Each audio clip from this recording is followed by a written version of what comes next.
locally based organization. To be clear, there are other youth organizations which have kids from our community which participate in them, which is why we usually get scheduled by other teams. Their kids play traveling in New Prague, or their kids play traveling in Lakeville. We have kids, we're split between 2 school districts, and there are associations and programs through them as well. But because this is the local one, they get priority scheduling up until a certain point, and then after that, then we open it up, and where there are conflicts, we have priorities, and they are the only Tier 1 scheduling entity that we have. So that ball team that he was talking about was a Tier 4, which means their eligibility, they scheduled much later. So in this situation, we'd had it in a situation, unfortunate as it was, somebody scheduled later in the season, they were a lower priority, but they had scheduled, and the night that Mark wanted, couldn't get that field here. That happens, it's unfortunate, but what Mark would be asking for, to be clear, is he wants us to be exclusive to who we provide fields for, to teams that are predominantly, and they would have to demonstrate kids that live within the community. We would not rent to anybody else, because, is that what you're asking for? Yeah, that, or maybe we could work something out where, you know, if the okay, so we're gonna get in the playoffs, right? Playoff games come first more than practice, you know, and that's. Well, the problem is so, people, they're scheduling, we can't wait to Total- schedule it. And Totally understand. So what I would suggest is there are things that we can do. We provide in past years. I don't know how it worked last year, to be perfectly blunt, but the way the schedule was set up is that you guys provide us with your schedule, even as best as you can, through a certain date. We can have some discussions about when that date is, but we already have people waiting on your Yeah, schedule. and so we can I don't know my schedule this year until later on, right? I don't know what it's gonna come to. Just,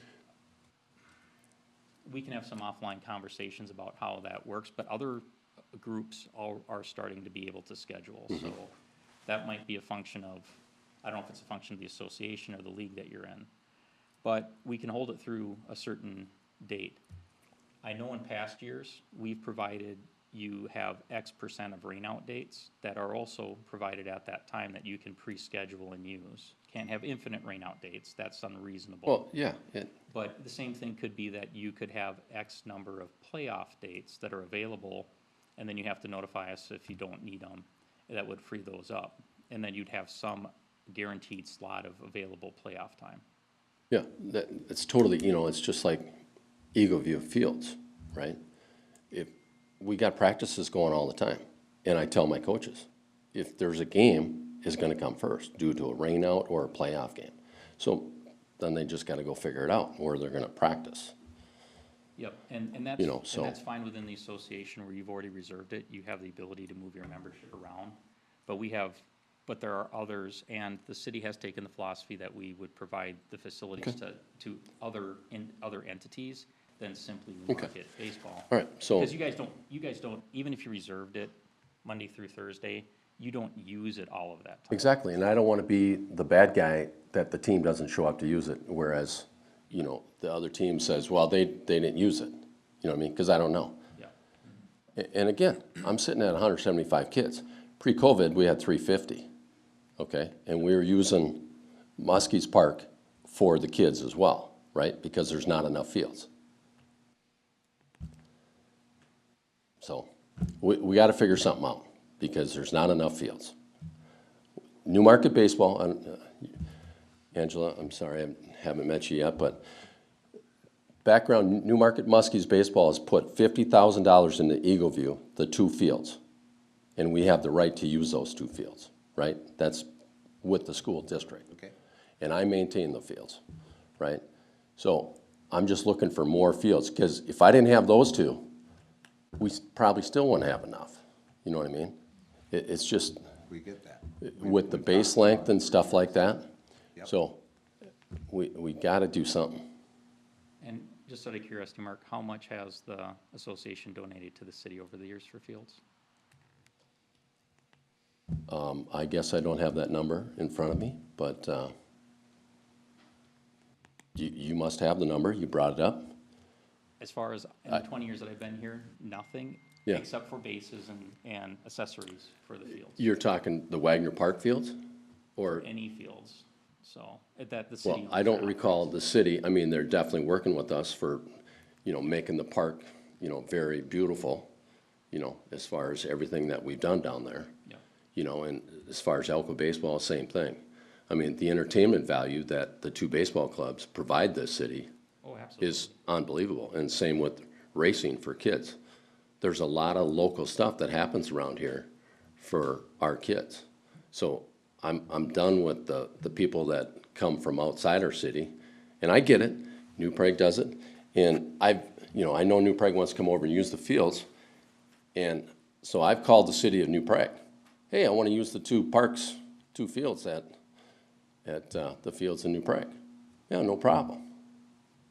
You know So what I mean? I can tell you from my experience, Mark, that situation where there's a ball team that was down here that had absolutely nobody on it is rare. Most of the time when we're having a call on it, somebody has a kid from our community has a kid on that team.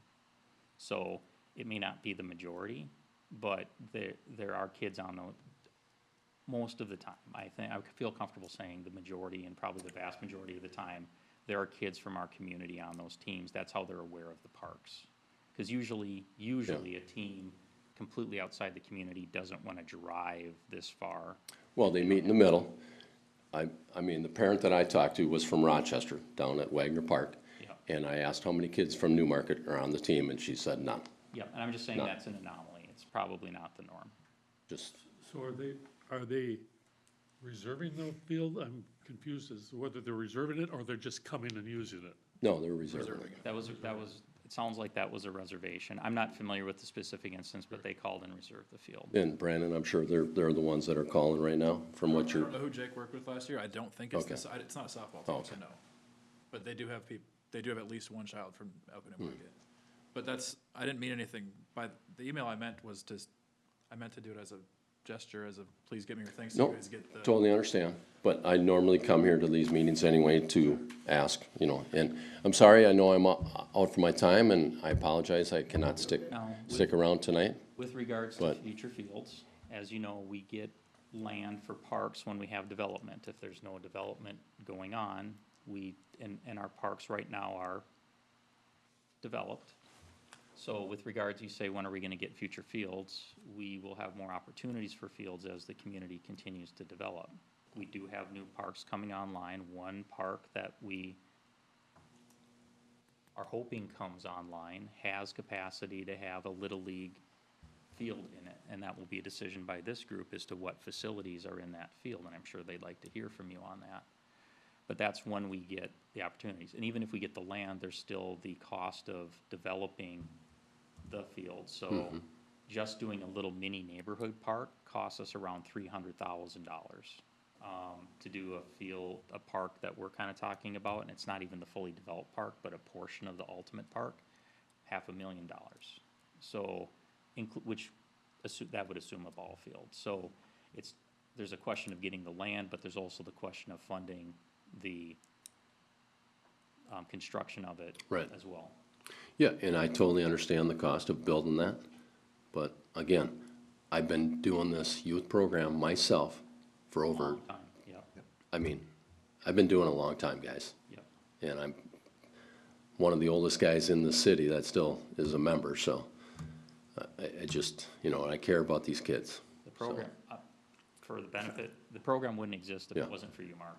Yeah, I think that's but, a fair I mean, statement. we definitely, it's the parents that volunteer their times, so we just gotta go out and get them to volunteer too, but. Okay, well, I appreciate it. Normally I stay for every meeting for the length because I appreciate every one of you guys' time, but I do have another commitment for tonight, so, Yep. okay? Thanks. Brandon will reach out to you Yeah, when we start having we're talking. discussions We've been about- talking. But about that new Yep. park, Yep. when we get to that discussion, we'll reach out to you. And as for this Yep. year, Melissa did get back to me with her Excel sheet, so. Okay, That sounds It good. just showed the games though, so maybe you wanna let her know to add the practices in there, so we can get those in there too. Okay, sounds good. And that might be something, just as a suggestion from my experience, you might wanna dictate to the coaches when they're scheduled for their practices. that your team has practices on these Yeah, nights. and, So, and we do that, you know, it's just like right now, I mean, not a big deal, but we're paying $550 a night, Tuesdays and Thursdays out at the school to use the school at, you know, when it's cold out, so it's something that we're giving the kids, you know, Yep. but, yeah, awesome, all right, Thanks, Mark. Thanks, Mark. thank you. Appreciate you. Enjoyed it. Okay. Motion to approve the minutes from the March 11th meeting. Anybody have anything, changes to it or anything? First of all, no? Okay. I get a motion to approve the minutes from the, So moved. Second. Andy, all in favor? Aye. Okay. All right, general business. So the first item under general business tonight is the appointment of the chair and the vice chair. So we do this every year in the April meeting usually, unless it's canceled. So I just would ask the commission to deliberate amongst yourselves and decide on who you want to be the chair, who you want to have as the chair and the vice chair for the next 12 meetings. Is anyone interested in being the chair? I know Paul had reached out to me. a Well, little I bit. wasn't, the only But- reason I reached out to you was Yeah, you had mentioned something at the last meeting when we were walking out the door. right. Kind of, Well, you, and I took it as you didn't know if you wanted to do it anymore. Well- Otherwise, I'm not, right. No, I'm just saying, I didn't have a chance to get back to you, so. yeah, no, that's the only But thing. that is totally, you know, if everybody, I don't have a problem with that. If someone else is interested in being chair or want, you know, that's absolutely, throw it in the ring and, I mean, I'm not, this isn't something that I have to be or whatever. I've just kind of fallen into it and I don't mind doing it. But Okay. if someone else feels like they. Has your me- community let me service sentence just- ended? What's that? Has your community service sentence ended, or are you still required? Exactly. So I paying misunderstood it you, and I'll put it that way, and that,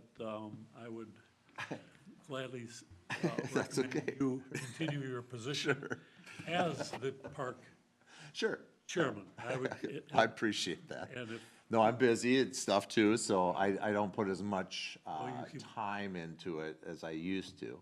You're retired, so you probably have more time to, look at things outside of it or whatever too, so, but that's, Angela, you're new, so you obviously, don't know. I But would, you certainly could, it's absolutely, right? would throw my hat in the ring for vice chair if nobody else wants to do Sure. that, so. And that, you know, it's only this spot. It's really, we're all a group, right? We're all pretty much equal. It's just somebody here kind of running Runs things. the So meeting, it's not like, you know, I always consider that. We're all equals just because I'm the chair. You've got a great history So of the that- city and the park system and all that. I mean, Sure. you do an excellent job, and just the way you dealt with Mark here, it's just a fine example. Me and Mark go way, way back. Yeah. It's a love-hate relationship. This is I get being off. recorded now. I was reprimanded knows. last time. Be careful what you say, remember? Right. No, he knows. He knows. Yeah, I He's know. been dealing with me for a long time and.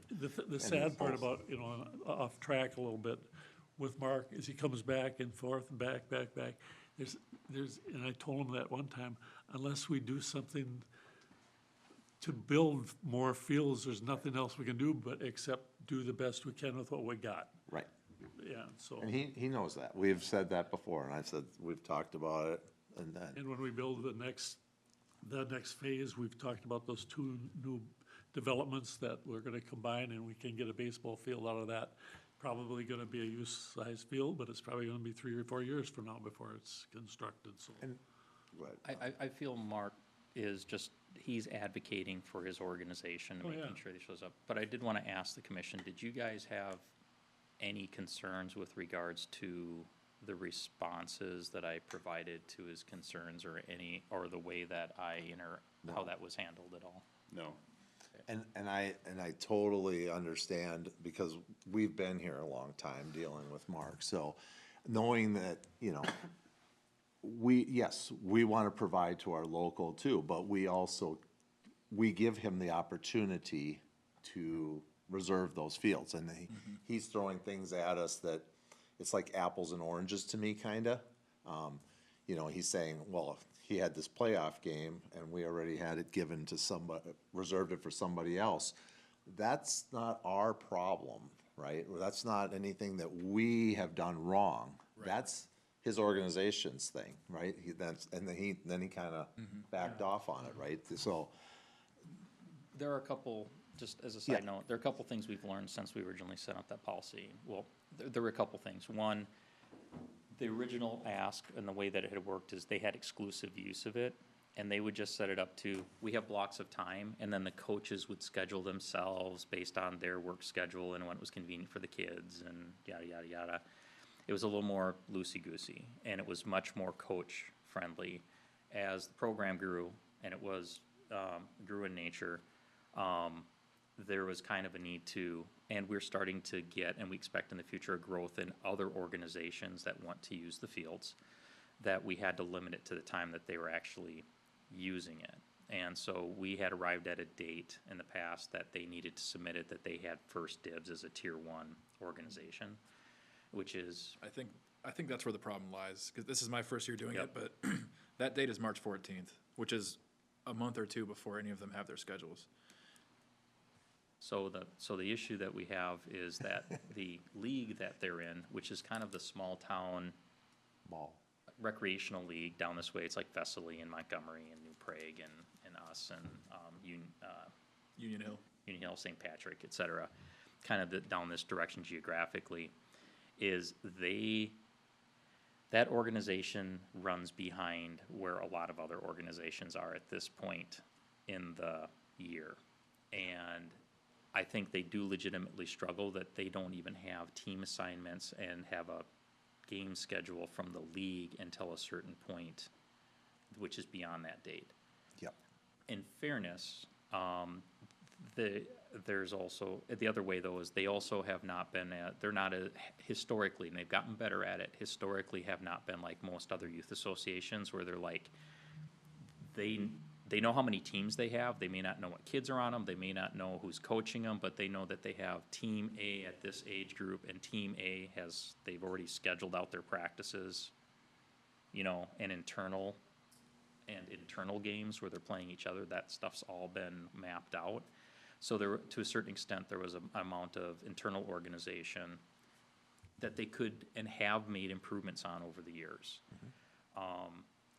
I do think it would be fair for us to maybe look at maybe a better date. I think so. Although it's possible that that date may be unreasonably too far into the season as well.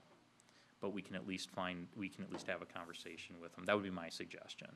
Brandon and I have talked about this, that maybe we need to take a look at that date for it to be meaningful. Has to be a little bit further out, but there is the possibility that to be meaningful, it may be like way into the season compared to when other organizations may be looking to schedule. And Well, I think one of his issues too, well, one of the other meetings, that they would show up and there'd be other teams playing on the field. And you can't, it's hard, we don't have policemen standing out in the field knowing who's coming down there to play. That's been there, done that kind of thing, that. Right. Yeah, and I just know from my own experience, he said, well, I had this team and somebody's from Rochester. I honestly don't know what the situation was there. right. I find it hard that a team from Rochester would drive up here if there wasn't somebody local.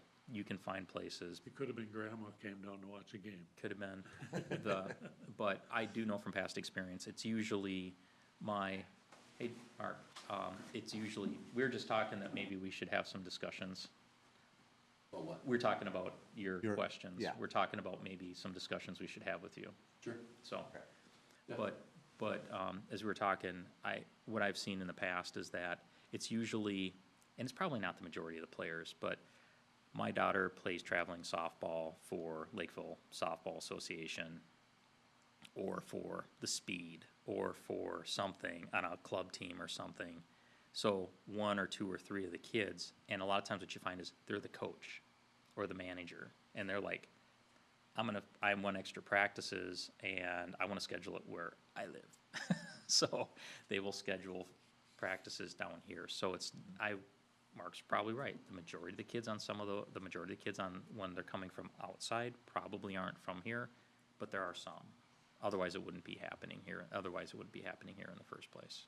Is this the only youth organization that's Newmarket, or is there another local one?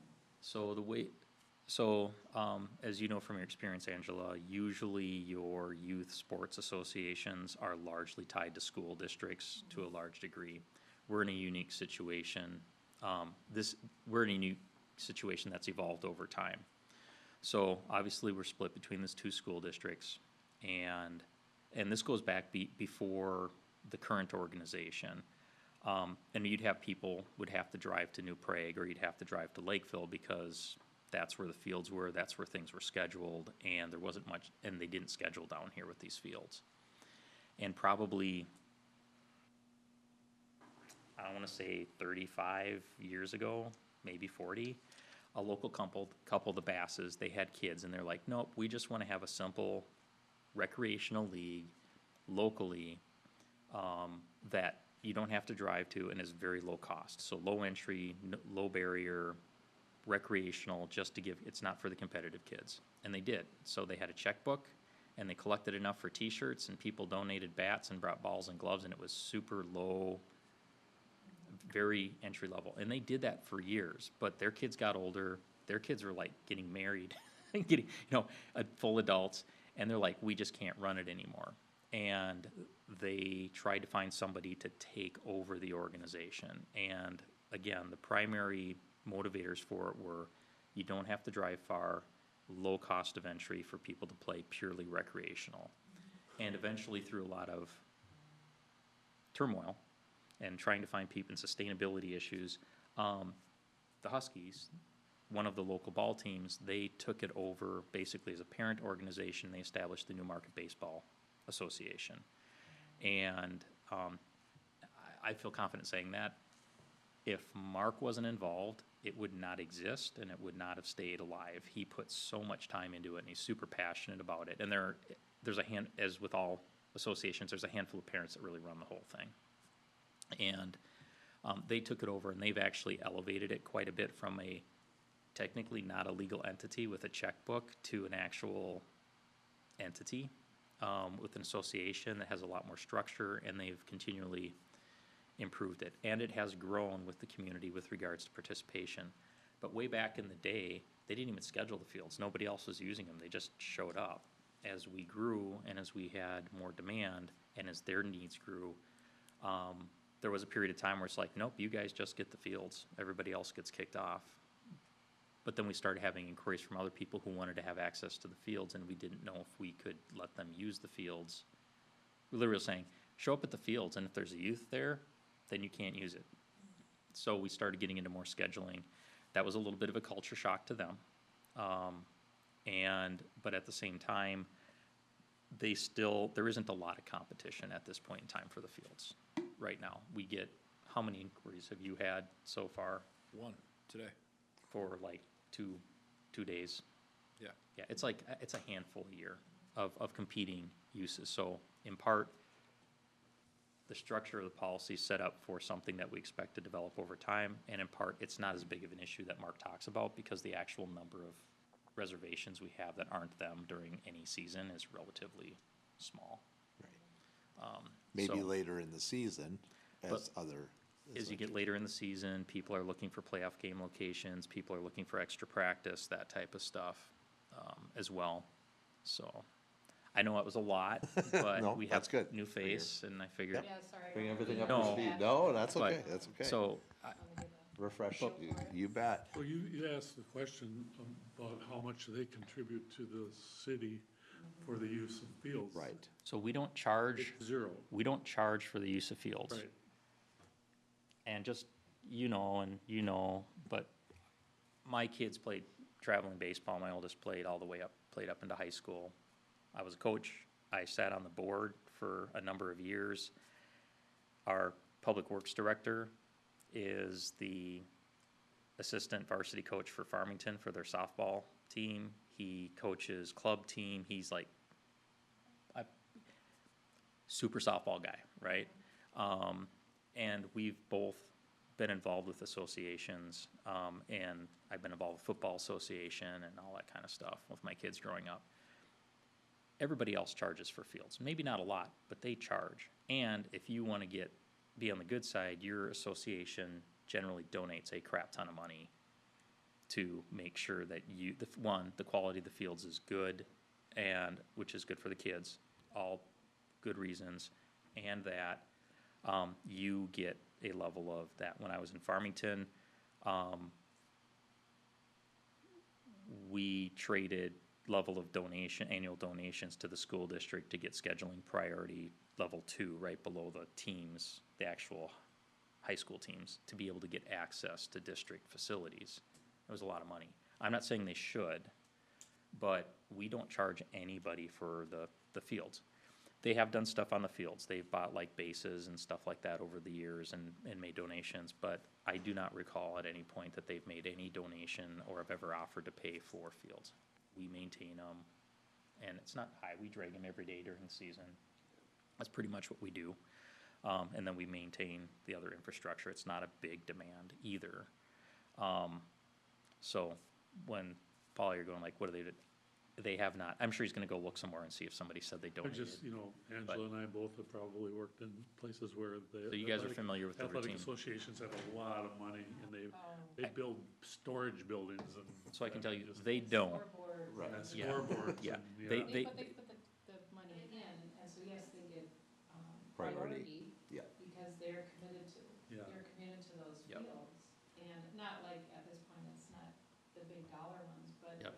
as more competition comes, prove that, because it still takes our staff time to stripe it and chalk and all that. And then I don't know how it works into like the later games, but if they maintain like ones at Eagle View, at least to help supplement our staff. Well, and those other cities have the advantage of having 20 to 30 fields Right. available too, so, Right. there's always. And we used to maintain the Eagle View. We had a joint, like Powers, was We mowed, we didn't mowed. maintain the fields. Oh, fields, Yep. okay. I don't- I know He still maintained the infields, we mowed everything. mowed everything. The school trim mode, we did the majority of the mowing though. Yep. Gotcha, yeah, right. And the Still, school, you do that the now? school You still paid do us that? to do that. Oh, they did? You Yeah. don't We do got it out now. of that contract, this will be our second summer. Has it only been that long? Seems like Yeah, it was longer. I think last year was our First year out? second year without it, maybe. Yeah, so this would be the third summer. This will be our third summer. That's my without recollection, yeah. mowing the school.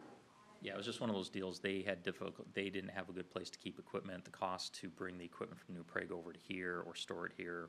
And at the time, we felt we had capacity to be able to, we've got mowers that are 16 feet wide. We can mow a lot of grass really quick. And they had a, little more. So we entered into agreement for, it was a while. We had it for a number of years, where we did the mowing, but we just got to a point where we didn't have for us to, what we'd have to charge them, flip the numbers, and it was fine. It was all agreeable, and they just decided to move in to maintain the fields themselves. What was he talking about on the, was that a gym rental when they have to go inside? Yeah. I think what they're talking about is spring training with the kids and work I camps. think rain Yeah. days and stuff too, right? Yeah, they use the gym for Yeah. limited activities, but they, Probably yeah, pay through community, yeah, I'll bet, yeah, I'm not sure. yeah. And Okay. just to clarify, for the coaches, I don't know why Jake was doing that last year, but I didn't allow it this year. It's, No, they that's- have one contact from the Muskies who reach out to me now. It's Melissa is her name, and Yep. so I just work with her and she works with the coaches. I wanted to clarify that too. Again, I don't know how where it ended up last season, but when we set it up, when Jessica set up the system, the way that you guys had approved it Right. is they have to provide their schedule.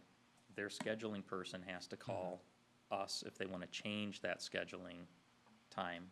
Yeah. So what because we were running into initially is their coaches would be calling us to schedule stuff, and it was just a mess. And we also, 15 different people. Yeah, Yeah. exactly. So It this was. year, it's not an issue. It's one point of contact, yep. Yep.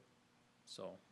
which I and- think was the intent. Yeah, so, and now, unless he's referring to, and Her name's Melissa. I'm during, not once sure. we get into the season, they may call back, but again, not the coaches, it would be somebody from the association that would say, hey, we've got a coach that wants an additional field, et cetera. And I'm assuming with you guys who've worked with it, that was been my experience too, is the association had a designated scheduling person or two that would take care of all the scheduling, so. You get to call the coaches involved, that's a nightmare. Now when the left doesn't know what the right's doing, and, So basically, we do give them Tuesday, Wednesday, Thursday, don't we? I mean, they pretty much have all the fields every night. We, Monday through Thursday, and like, well, the issue arose because, you know, he said, can I just start with Monday through Thursday, each Monday through Thursday for every week until I get the schedule, and I said, like, no, I can't allow you to do that. And that's how this conversation came about today, essentially, but, So- yeah, there, like I said, there's things depending on how accommodating you guys wanna be and what level of, preference you wanna give them. Maybe it's like, no, we are gonna give them unfettered, exclusive access to X date, and then they have to give us a schedule after that. I don't know, I think we need to talk through it a little bit more, and we have to parse through what the realities are, of the situation, not just the conveniences of it as well. But I would also suggest that whatever we do, we wanna keep in mind what the future might look like, because it's hard to claw back a level of, deference that you give, as we've experienced in the past, rather than give it forward. That being said, and I know we're going back and forth, there isn't a ton of competition for the fields at this moment in time. Like I said, there's a handful of other formal scheduled stuff that happens during the year, I was based on my surprised discussions. how many people they lost through COVID, how many kids they, Yeah. their numbers went down 50% or. 50%, they lost for COVID, during COVID, that's, We might wanna go back and look, because I'm wondering what I don't know what the number was prior to COVID. He said 350. He said they lost it coming out of, He said it went went from down in 350 to COVID? 175 yeah, at COVID went down. after, so, yeah, COVID between the 350 and the 175. well, Yeah, I don't know if that was, if it peaked during COVID or not, I don't remember. yeah. Like COVID caused it to go up and then go back down, I don't know. And the first time I came to a meeting, Angela, he was here in the first meeting I ever attended, wanting more fields, and I'm going, where, how are we gonna do that? Right. I even No, said it to him, I said, we don't have the land and we don't have the money to build more fields, but basically the land, you know? But And So I don't we've know said what else- that to him before, it's Yeah, like, he doesn't, Yeah, I feel like we've had. What are we come gonna to do? us Yeah. and let us know what we could do to help you to, we'll do the Forget best the- we yeah, can with but- what we got, and that's And about you're it. not giving us anything either, right? I think he knows that we don't have the space for it. I think he just wants to make sure that when we do have the space for it, he's the first thing we think about. It's, Yeah. he's good intentionally squeaky wheeling to just make sure that when we have opportunities, We put a Sure. baseball they field. get first consideration for And facilities, so. it might just work, I don't know, so, but Right.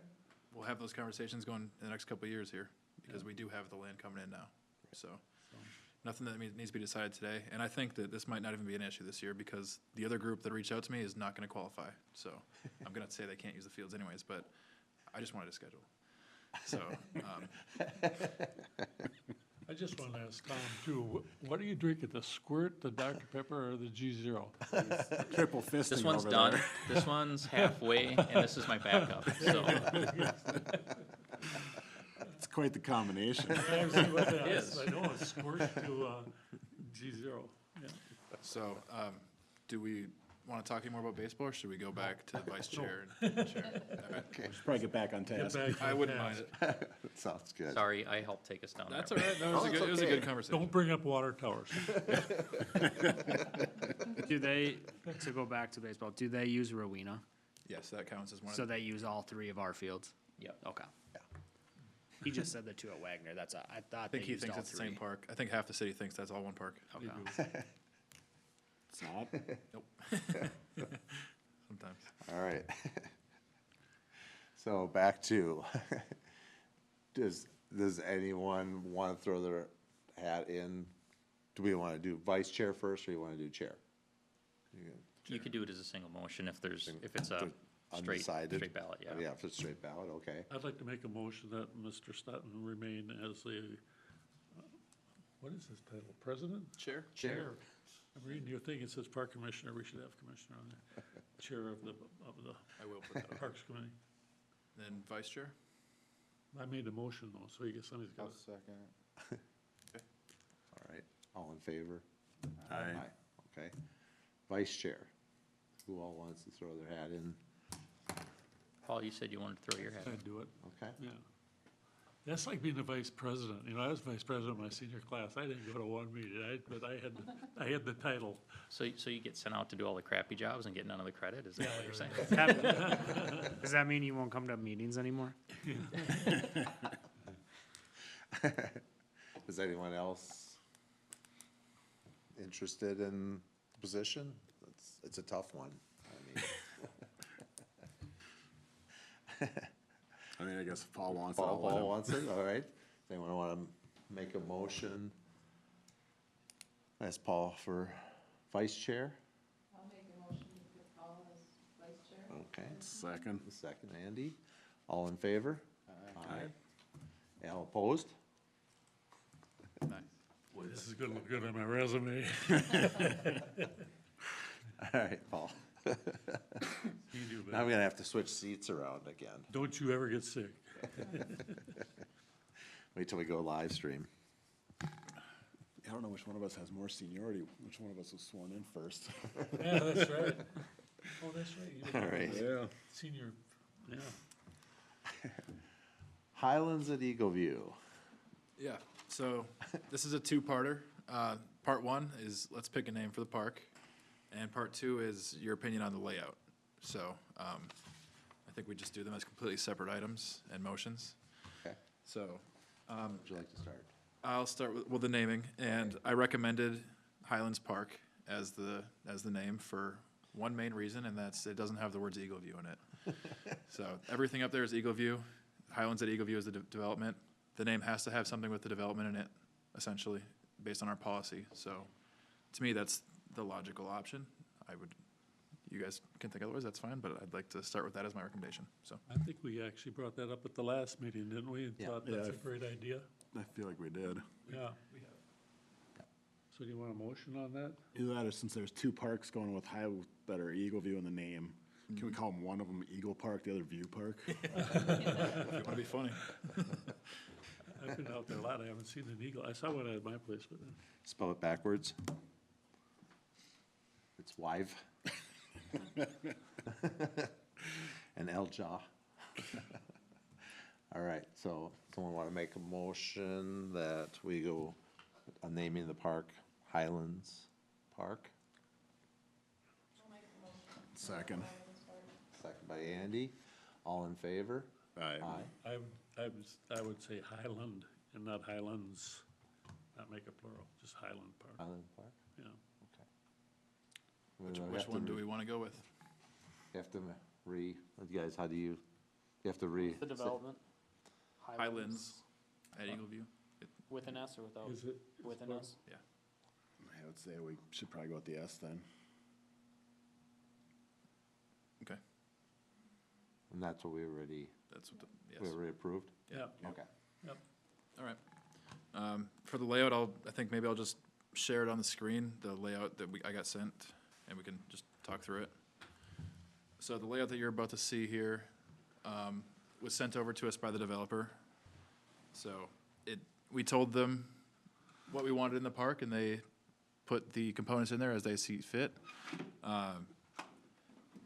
The only discrepancy is they're showing a full basketball court there, where we only budgeted for a half court. So I would like that specified, whether you guys would like a full court or a half court, and then your opinions on just the overall layout. Can I speak to that quickly? From Absolutely. experience? We, in one of the cities, a couple of cities I worked at, we quit calling them basketball courts to begin with. We call them hard surface play areas, right? Even though there was one basket at one end, people could use them for other things. We actually painted foursquare in one of the corners, and we did, but we did have a hoop at one end, and there's more of a three-quarter size than a full-blown, 90. Is it a 90-footer? Yeah, that'd be about junior high size. So, yeah, I think, one of the reasons we did that, because people were asking about, well, can we, if it's a basketball court, can we, still go play volleyball on it if we want to, or set up a badminton, or the kids, I think the only thing we did was put someone put a free throw line there, because if we didn't, the kids would use the spray paint and put the free throw line on the thing. But we did, we didn't, yeah, I don't think we need a full-size basketball court. Typically, the kids are, you see a lot of tournaments now, and a lot of it's half-court games. I mean, there's big-time half-court basketball, and a lot of movies you see, they're playing half-court basketball, and full court just taking up a lot of green space, and so thinking that the other half of the court could be green space, so you can go, here I go again, playing catch and, with the kids, and having a little green area to have a little impromptu soccer game or whatever you want to do on the green space. But that's a lot of blacktop there. That's my opinion, and I'm sticking to it. But anyway, Maybe throwing a thought out is, what is the nature of the park? If it's a mini park, which it is, who's your primary audience? Is it a park that's intended to attract people from other neighborhoods in facilities that are of that nature, or is it facilities that are intended to primarily serve, your people within a quarter mile type of thing, which is Yeah. gonna be mostly those families? yeah. And so that's just I don't think we need a full court basketball court there. I think it'd be better to just have some nice green space for people to play on and picnic on, and, they can, do a lot of other games there. And The trail through the center to the shelter, or is that bituminous? Is it paved, Yeah, it's a sidewalk. That'd be, yeah, concrete sidewalk, concrete? Okay. through the center at least. The outer bike path is bituminous Yeah. asphalt. Yeah, the dark gray is, bituminous, and then the like splattered is sidewalk, concrete sidewalk. Concrete. And that's a pond underneath it? Yep. Where, Yeah, that would be a stormwater pond. to the south, yeah.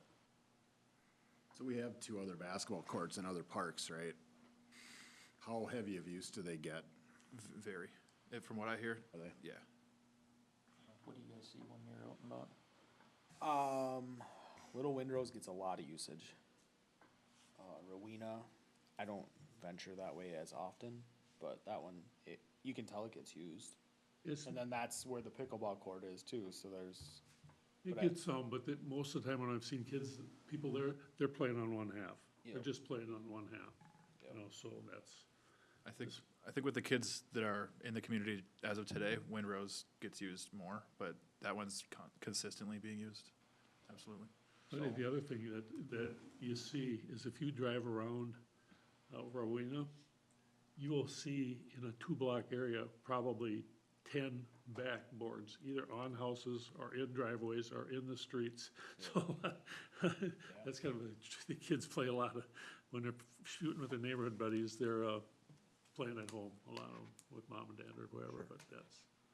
And I'm just throwing this out because I know I don't look it, but back in the day, I used to play a lot of pickup ball when I was in college and in high school. I was never pro, but I like playing pickup ball. And what I noticed in most more mature communities is they would have parks where they would have full size or 3/4 size, but 2-ended things. But that's where you would go for the big games where you just go and Yeah. show up. And then most of your smaller neighborhood parks usually just had a undersized half court or a half court. And I'm just asking, so that was my experience. What's everybody else's experience with regards to the hierarchy of outdoor basketball courts within a community? Do they have any other suggestions instead of the basketball court, or this is how they feel it would work best? I don't know why they put a full court in there. But the basketball court was something that was outlined by the city council as a facility. So we are required to have at least a half court. And the same can be said about the shelter and the play area as well. We can't remove those features, we can just move them around. But someday we have to talk about shelters too, and whether they're really a necessity in all of our parks, because that shelters are $25,000 to $35,000, and that's a lot of money that could be put into the playground too, so it's just, I'm just throwing that out there, just knowing that. Yeah, that, for Angela's background, cause and for Dan's background, but Andrew and Mike were here for that. So that's kind of the new model that we established based on community neighborhood feedback when we did the Boulder Heights Park, when we talked to the neighborhood about what they wanted. That was one of the, aside from that was the second, we want a playground and we want a shelter, and we want a shelter large enough to be able to accommodate multiple picnic tables with power available to it. That was like the two most important things that neighborhood wanted as a developing neighborhood, because they wanted to be a focal point in the neighborhood where they could go and they could gather. So that has kind of become like the model for, as basic elements of parks, is creating that gathering space element. Paul's correct, they're not cheap, but that was kind of the basis for why it's kind of, how would you say, it's planted in the psyche of park design at the moment, was based on our experience there. And it's been common in some of our other parks as well. The problem with, we try to keep Boulder Heights ADA compliant too. And we've got, I think, 6 picnic tables under that shelter now, and it's not ADA compliant. I mean, if you really wanted to make it 36 inch, you could only have 4 tables in there, so that's just, and We were only supposed to have 4. Paul's right. I don't remember now. I think Paul's right. It was originally designed for 4, yeah, so but again, that's, the one in Boulder Heights, right? yeah. Yeah, it was originally designed to accommodate 4 tables, Yeah. so. Yeah, so for a large community group to get underneath that shelter. Yeah. And shelters, some shelters nice, but you can do all kinds of different designs without having a picnic shelter. I mean, you see some of the new style things over picnic tables or over benches and stuff like that. So people can get out of the sun if they want to, but it's Brandon, do you know how many houses are supposed to be in that neighborhood? 148. 148? you gotta take it, remember, we almost didn't get this park. Well, I think. They were gonna, I think we originally agreed, I think we voted not to have it. no, we voted to have it, the planning commission voted it down. It was split. You guys voted for a park, planning commission said no, city council said yes to a park. Yeah. And aside from other comments, there was only 3 people that showed up on the planning commission that night, so. But to be fair, it was split, so like this isn't the full parkland dedication. There was some combination of cash in lieu Right, and right, parkland right, dedication. right. So it's a little bit of both. We get a little bit of land and we get a little bit of cash. But we were lucky to get And this. there's still enough room for all that, like, that's what I'm having a hard time believing. And we have the funding earmarked for it for this year. So the funding, the budget we have is for a half court. Yes. So if we did a half court, would they keep that there, or they move like the shelter, make a little bit bigger, but we probably couldn't make the shelter bigger because we have a certain dollar, right? So we Yeah. have to stay like that. I think that's a safe assumption. Yeah, I wouldn't recommend making the shelter any bigger, but a follow-up question is, if you chose the half court, how would you want it aligned in this? I would do the north half, because you never wanna have the sun behind the backboard, you wanna have it to your back. And So that- I would say yeah. that you leave the north half of it. That's a good point, but that's assuming that the commission is cool with the rest of it. So if it's just green, you're saying just grass, is that whatever was what we're contemplating? Is I it- think that those are the two or- options, either a full court or half of So it's it couldn't be grass. some other type of amenity? I don't know if I'd say it can't be, but we wouldn't be able to pay for it this year. So there'd be And there'd be an expansion slot, Mike. so, But if we laid the groundwork, it could be, say, a pickleball court? No. We could stripe out a pickleball court on the basketball court and people can bring their own nets. But I guess I'm what not I'm getting hearing I'm Brandon just say throwing it is, out there. I'm not, we could do everything except for the full court, and it would leave room for either open space, or if you wanted to, potentially another facility to be determined in the future, possibly. There's nothing wrong with preserving some green space, that's the thing too, you know. right. I think that that's maybe the best approach is we wouldn't want to determine another facility that can go in there today. I think we Yeah. leave our options open.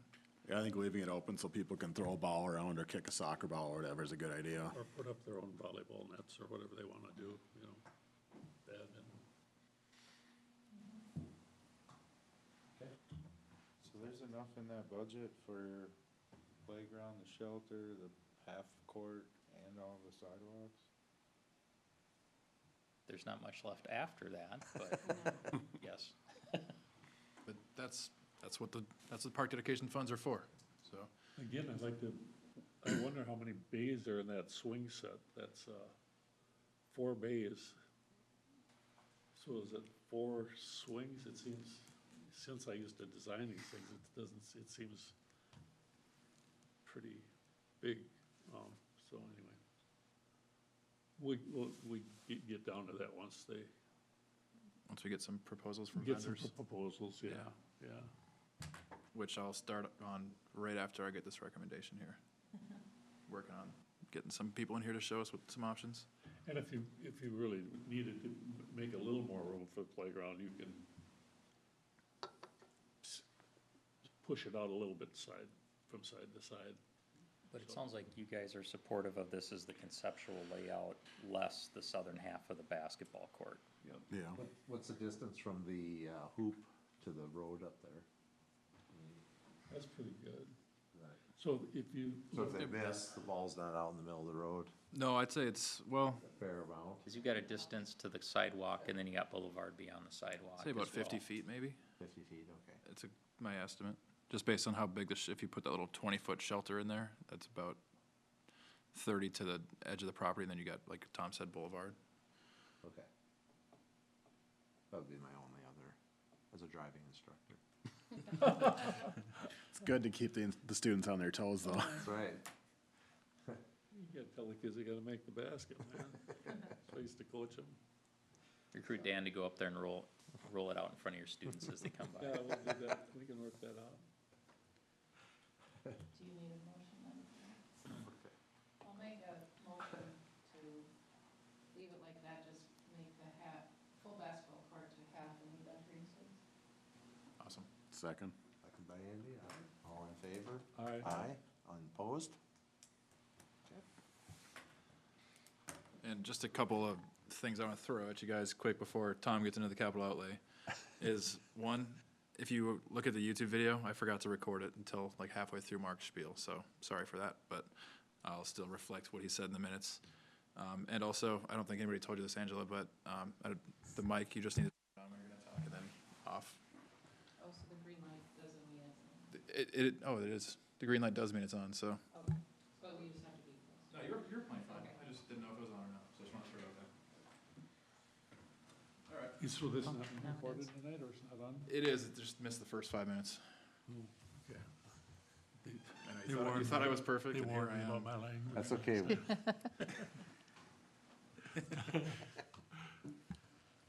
So, all right. Okay. Mike was supposed to wear a tie too, I don't know what,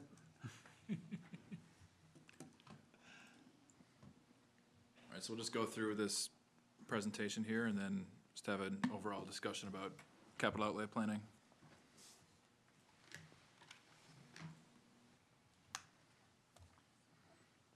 So just a little bit of context for this discussion. So we're coming into our budgeting cycle for the city. I always joke that we have this nice break from January 1st until about mid-April, where we're not doing budget. Otherwise, we're in the budget process, and during that window, and overlapping, Kelly's working on year-end and audit, so this is a big portion of our year. From a cycle standpoint, typically what happens is in May, we're putting together the working draft of the budget. Kelly and I are collecting information from the Parks Commission, the various departments, to put into a working budget for our discussions in June with the council about budget goals and priorities for the upcoming season. Typically in July, Kelly and I are putting together the draft budget. Council sees line item draft budget in August. They approve preliminary budget in September. And then we have September through December to basically work through full refinement on the budget before budget adoption. So generally what we're looking for tonight from this group is initial feedback on the capital outlay of the budget. If you look at, you guys are advisory to the council on those budget items. And there's really two parts in the budget. There's the operational side, which I'd say there's not much for you guys to give feedback on. This is how much you spend on chemical, this is how much you spend on maintenance for the equipment. That stuff's gonna be driven by trends and feedback from Derek. On the capital side, that's different. That's where we're budgeting money for repair and replacement of the existing park system and not historic and potentially future parks. So capital parks dedication going towards new parks is also within the capital outlay. So that's where we're looking for feedback. So I'll show you the example of what the capital outlay looks like, the actual workbook. But I want to go through and provide some background and context so you guys are all on the same page when we're having the discussion. So first, funding for our parks, for the existing park system and development of the park system comes from three sources. One would be park dedication, the other one would be charitable gambling, capital outlay, and I'll talk through those in a little bit more detail. So first is park dedication. So we can require, we have statutory authorization to require that a developer provide us with land or cash following a formula as part of their development. Right now, what we require is that they provide us 8% of the net area if we want to park in that, or 8% of the value of the property if they're paying full cash, or some combination thereto. According to our 2040 comprehensive plan, our preference, the stated policy preference, is to acquire park and trail land through dedication, purchase, or donation, and in the areas that we've identified park search areas. When it's not advantageous to accept parkland, meaning it's outside of one of those search areas, the property itself is too small to provide land in any meaningful amount, or it's within a certain distance of an existing park, for example. In those situations, the idea is that we would take cash, and then that cash will be used to help us fund the development of the parks where we do receive the land. You guys will talk a little bit about later, but to remind you guys, park dedication alone is not sufficient to build out our park system, the cash that we would get. Okay, next one. Charitable gambling. So in Minnesota state statute, if charitable gambling organizations, so this would be like the Fire Relief with their pull tabs, or the Burnsville Hockey Association, or the Elko Express baseball team, but if you're a charitable organization, the city can, under statute, require that a certain percentage of their net proceeds for the year are dedicated to the city. That was put into, my understanding, that statute was actually put into place because you had organizations that were state, nation, or international, such as the Lions, where they would come and do charitable gambling and all of the money left the community. Charitable gambling, which is a vice, is allowed for charitable gambling purposes because the idea is that the money stays and gets reinvested in a philanthropic way back into the community. And so this was a way that, under statute, cities could guarantee that at least a percentage of that money stays in the community. We currently require that 5% of the net charitable gambling money that's raised by our organizations, primarily the Relief Association, a little bit of Elko baseball, a little bit of, I think maybe a hockey association, gets donated, Lions, gets donated to the city. It's not a huge dollar amount on an annual basis. However, under state statute, when you receive those dollars, they're dedicated or special fund. You can only spend it on certain things. So when we collect that dollar annually, it goes into a fund. You can spend it on things like youth sports. You can spend it on public safety related items, and so on and so forth. You see down here, things are like food programs, community and public art programs, funding water quality monitoring programs, wildlife management. Historically, our city has decided that we would take those dollars and spend it in the parks. Next slide. Back it up one. Charitable gambling funds the city receives must be spent for defined charitable purposes. Yep. So that includes all recreation programming, is that considered, or is that? Qualifying programming. So, there's very specific, this is a summary, but there's very specific criteria on what you can spend the money on. And one of those is, one of those, for example, like, we're using charitable gambling this year to fund historic Elko Park replacement, because that's primarily used by peoples under the age of 21. Yeah, Yep. So you can't use it for, let's say, a bench at a ball field, because somebody over 21 may sit on the bench. So but you can use it on things that are designed for or intended for qualifying youth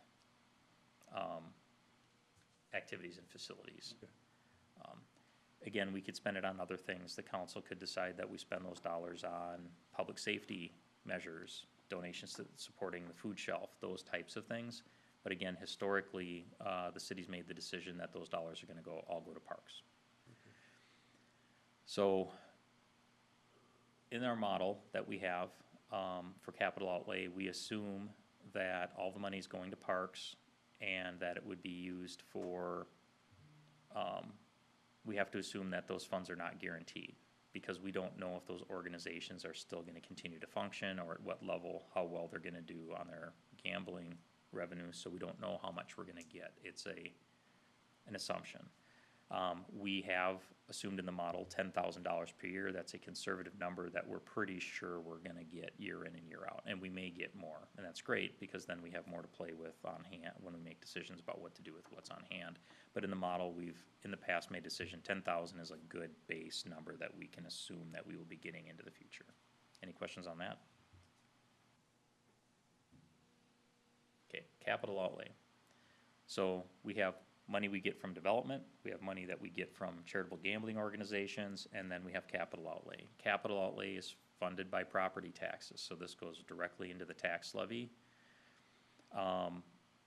And then that can be used for repair, maintenance, and operating expenses. Historically, we have used capital outlay to maintain the existing system and have relied on capital or park dedication revenues to build the system, if that makes sense.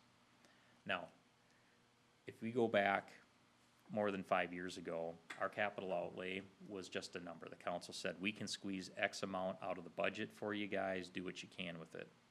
And it was pretty much a cash in, cash out system. The commission would go there and say, okay, we've got so much cash on hand, the council's told us they're gonna give us this amount of cash, which wasn't nearly what it is today, and we'll do what we can with it. So the best way to describe it, there wasn't a long-term plan of maintaining the system. It's like, we have this amount of cash, this is what we can do with it. So I describe it as the little Dutch boy in the dike. Highest priority, how much cash we got? Oh, we can do that. This is gonna have to wait another year. And that's how we did it for decades. About 5 years ago, we made the change to having a, rather than a priority cash in, cash out based approach, to a needs-based approach, where we took a look at our existing system, what we really should be budgeting and building in reserves to do repair and replacement on that perpetually going forward, what we need to be putting in on an annual basis to do that. And what we found, to no surprise, is that we were behind the curve. And the recommendation from this body to the city council was that we would budget, increase how much we were budgeting by $5,000 a year up through 2027, so next year. And then it appeared, based on the size of the system at that time, that would be sufficient to fund the system going forward for replacement. So when we need to rework Rowena Ponds Park and replace the play system, there should be cash there to be able to do that. Is everybody kind of tracking so far? So capital outlay was really to build existing, to replace the existing system. Next slide. So this is what I had talked about. In 2023, we had reviewed all of our parks, and we looked at the equipment. So this is the big stuff, like we have a play system, we have a building, we have a backstop. It's those fixed capital assets that we need to replace. Now, things like ball fields, once you build a ball field, it's just a maintenance item going forward, so we don't budget to replace a ball field. So it's primarily those larger expensive fixed assets, and it's for repair, it's for replacement of those. Normal day-to-day, if a swing breaks, that doesn't come out of there, that's an operational maintenance item that, you know, Derek and his team will take care of. And then we plug this into the model. The best way to think of it, I'll use a truck. Let's say Public Works needs a new truck. It costs $10,000. I know that's not nearly, but you need an item, it's $10,000 and it has a 10-year lifespan. You need to put away $1,000 a year, so you have $10,000 10 years from now. It's as simple as that, and I'll show you how it works. But if you assume a play system has a lifespan of 25 years, and it costs $250,000 to replace, that's probably overstating, but then you need to put away $10,000 a year to be able to replace it. So that's the basic structure of how we figured that out. Any questions on that? Okay. The one thing that we want to make sure that we propose is that it does not include future assets. So right now it's based on what we have in the city right now, or what we know that we're gonna be building right now. So we're not taking a look at, some point in the future, we need to be putting money away for that huge athletic complex that we might have 10 years from now. That's not that's not put into the model. So in the simplest terms, when we bring a new park on, we then insert it into the model going forward. So as the park system grows, we will have to budget for the replacement of those new parks, or in the future, the assets in those parks going forward. And we'll see how that plays out for Highlands. We've got our park dedication dollars to build it, but then the model has also incorporated making sure we're accounting for replacing the basketball court, the shelter, the playground equipment, swing set, the concrete curbing, all of that stuff. Does that make sense? Okay. The long-term, go back one. Utilizing the capital outlay budget, it allows us to be able to make sure that we are building those revenues. So if you think about it, you might have builded revenues for a park, but then you have to replace the pavilion, goes down, and then you're building reserves. So when you look at it at any point in time, it's not what you have in a point in time, as do you have enough on hand when you need to make the expenditure, if that makes sense. And we'll show you on the charts how that kind of works. So the current funding amount, as we talked about, for this year is $70,000 in 2026. And we'd made a recommendation to the council, which they agreed with, that we should increase that $5,000 a year between 2024 up through 2027.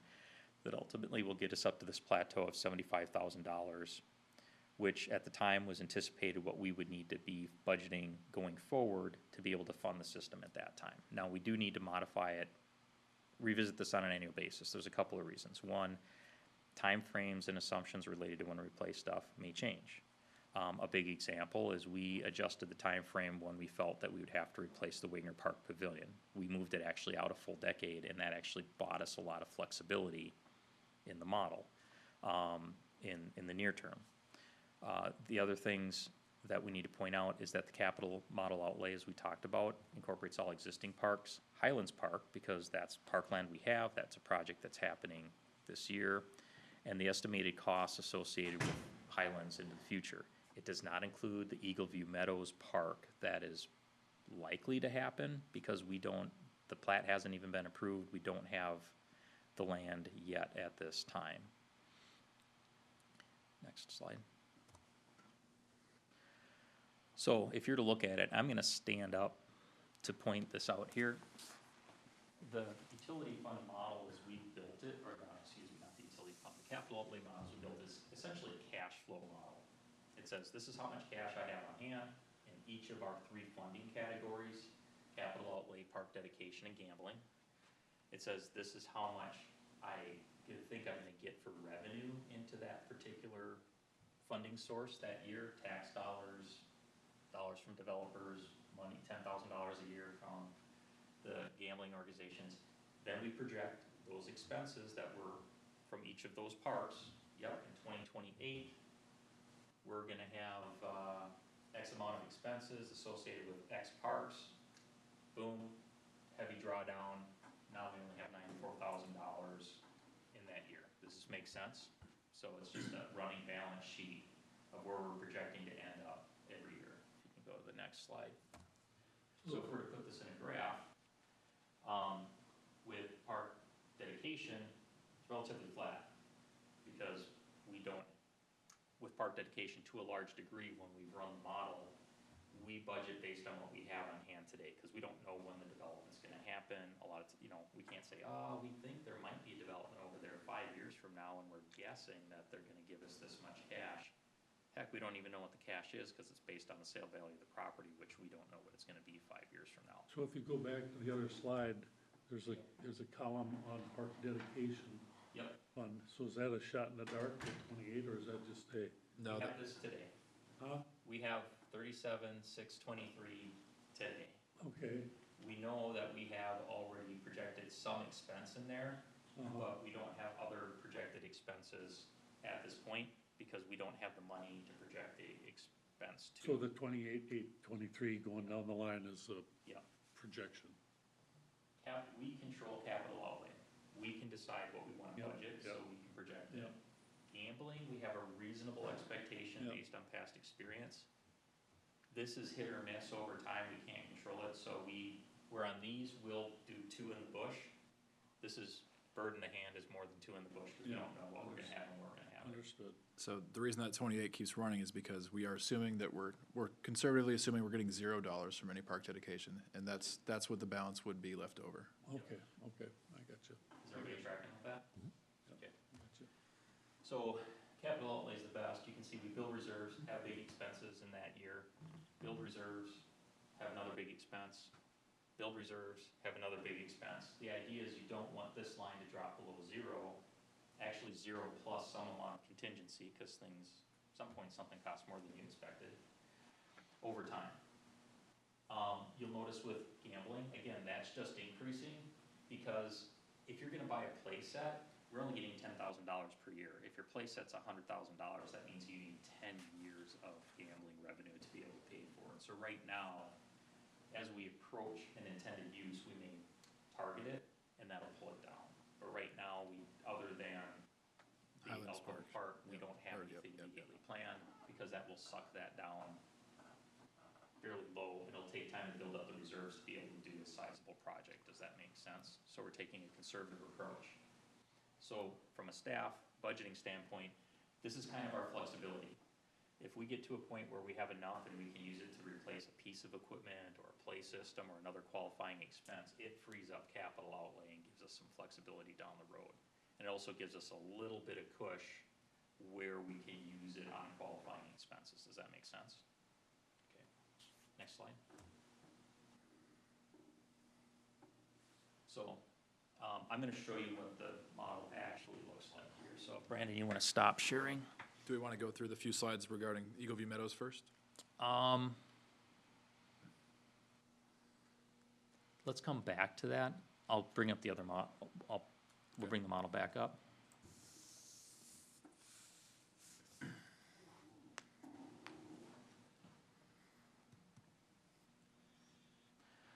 Here we go.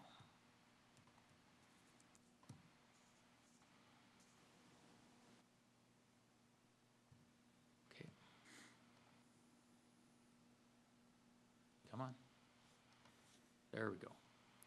So the best way to think of this is, let's say we take, I'll pick a random park, Wagner Park.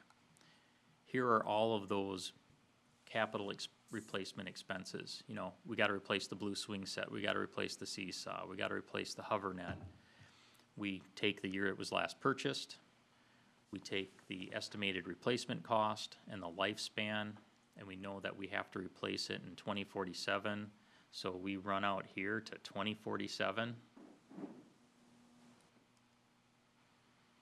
Ta-da, there it is. That's the replacement cost budgeted in 2047. Make sense? We do that for everything. Then what we do for all of the parks is we roll them up. So here's each park with that rolled up, with their rolled up expenses in a particular year. So in 2027, we expect that we're gonna have a $1,900 expense in Wagner Park. If you look at it, we're projected to have $63,000 in park dedication. We're expected to get a little bit off of Highlands. We take the expense of $1,900, boom, boom, boom, here's your remaining park dedication fund balance. Does that make sense to everybody? And I just want to clarify one thing, so, because we just said that we don't incorporate future funds from park dedication, but now we show that we are. This is just for purposes of this. This isn't like the actual thing we use. This isn't the actual budget. So This all is those for- highlighted tabs are actually zeros in the real one. So, for example, capital outlay, projected balance, $166,000. We know that we're recommending to the council, and the council has been committed to $75,000. We have no expenses, so the balance is gonna go up by $75,000. But the following year, we get another $75,000, but we have we have $221,000 worth of expenses. That sucks that balance way down, and now you're down to $94,000. Is everybody tracking with how this generally works? And the idea is you're going into the future, you wanna have positive balances, and ideally, that positive balance should be some reasonable contingency amount above zero. So hypothetically, let's say we had some additional park here, we'll call it sample park. And we're projecting in 2028 that we're gonna have to replace $100,000 worth of equipment in that park. Boom, we puke out. We start climbing out of the hole, but we don't have a lot of breathing space. So that's how this helps us project what we're budgeting today. Is that enough for what we might need 5, 10, 15 years from now? Does that make sense to everybody? Okay, so I'll back that out. So that's how it works, and I'll stop sharing if you want to bring up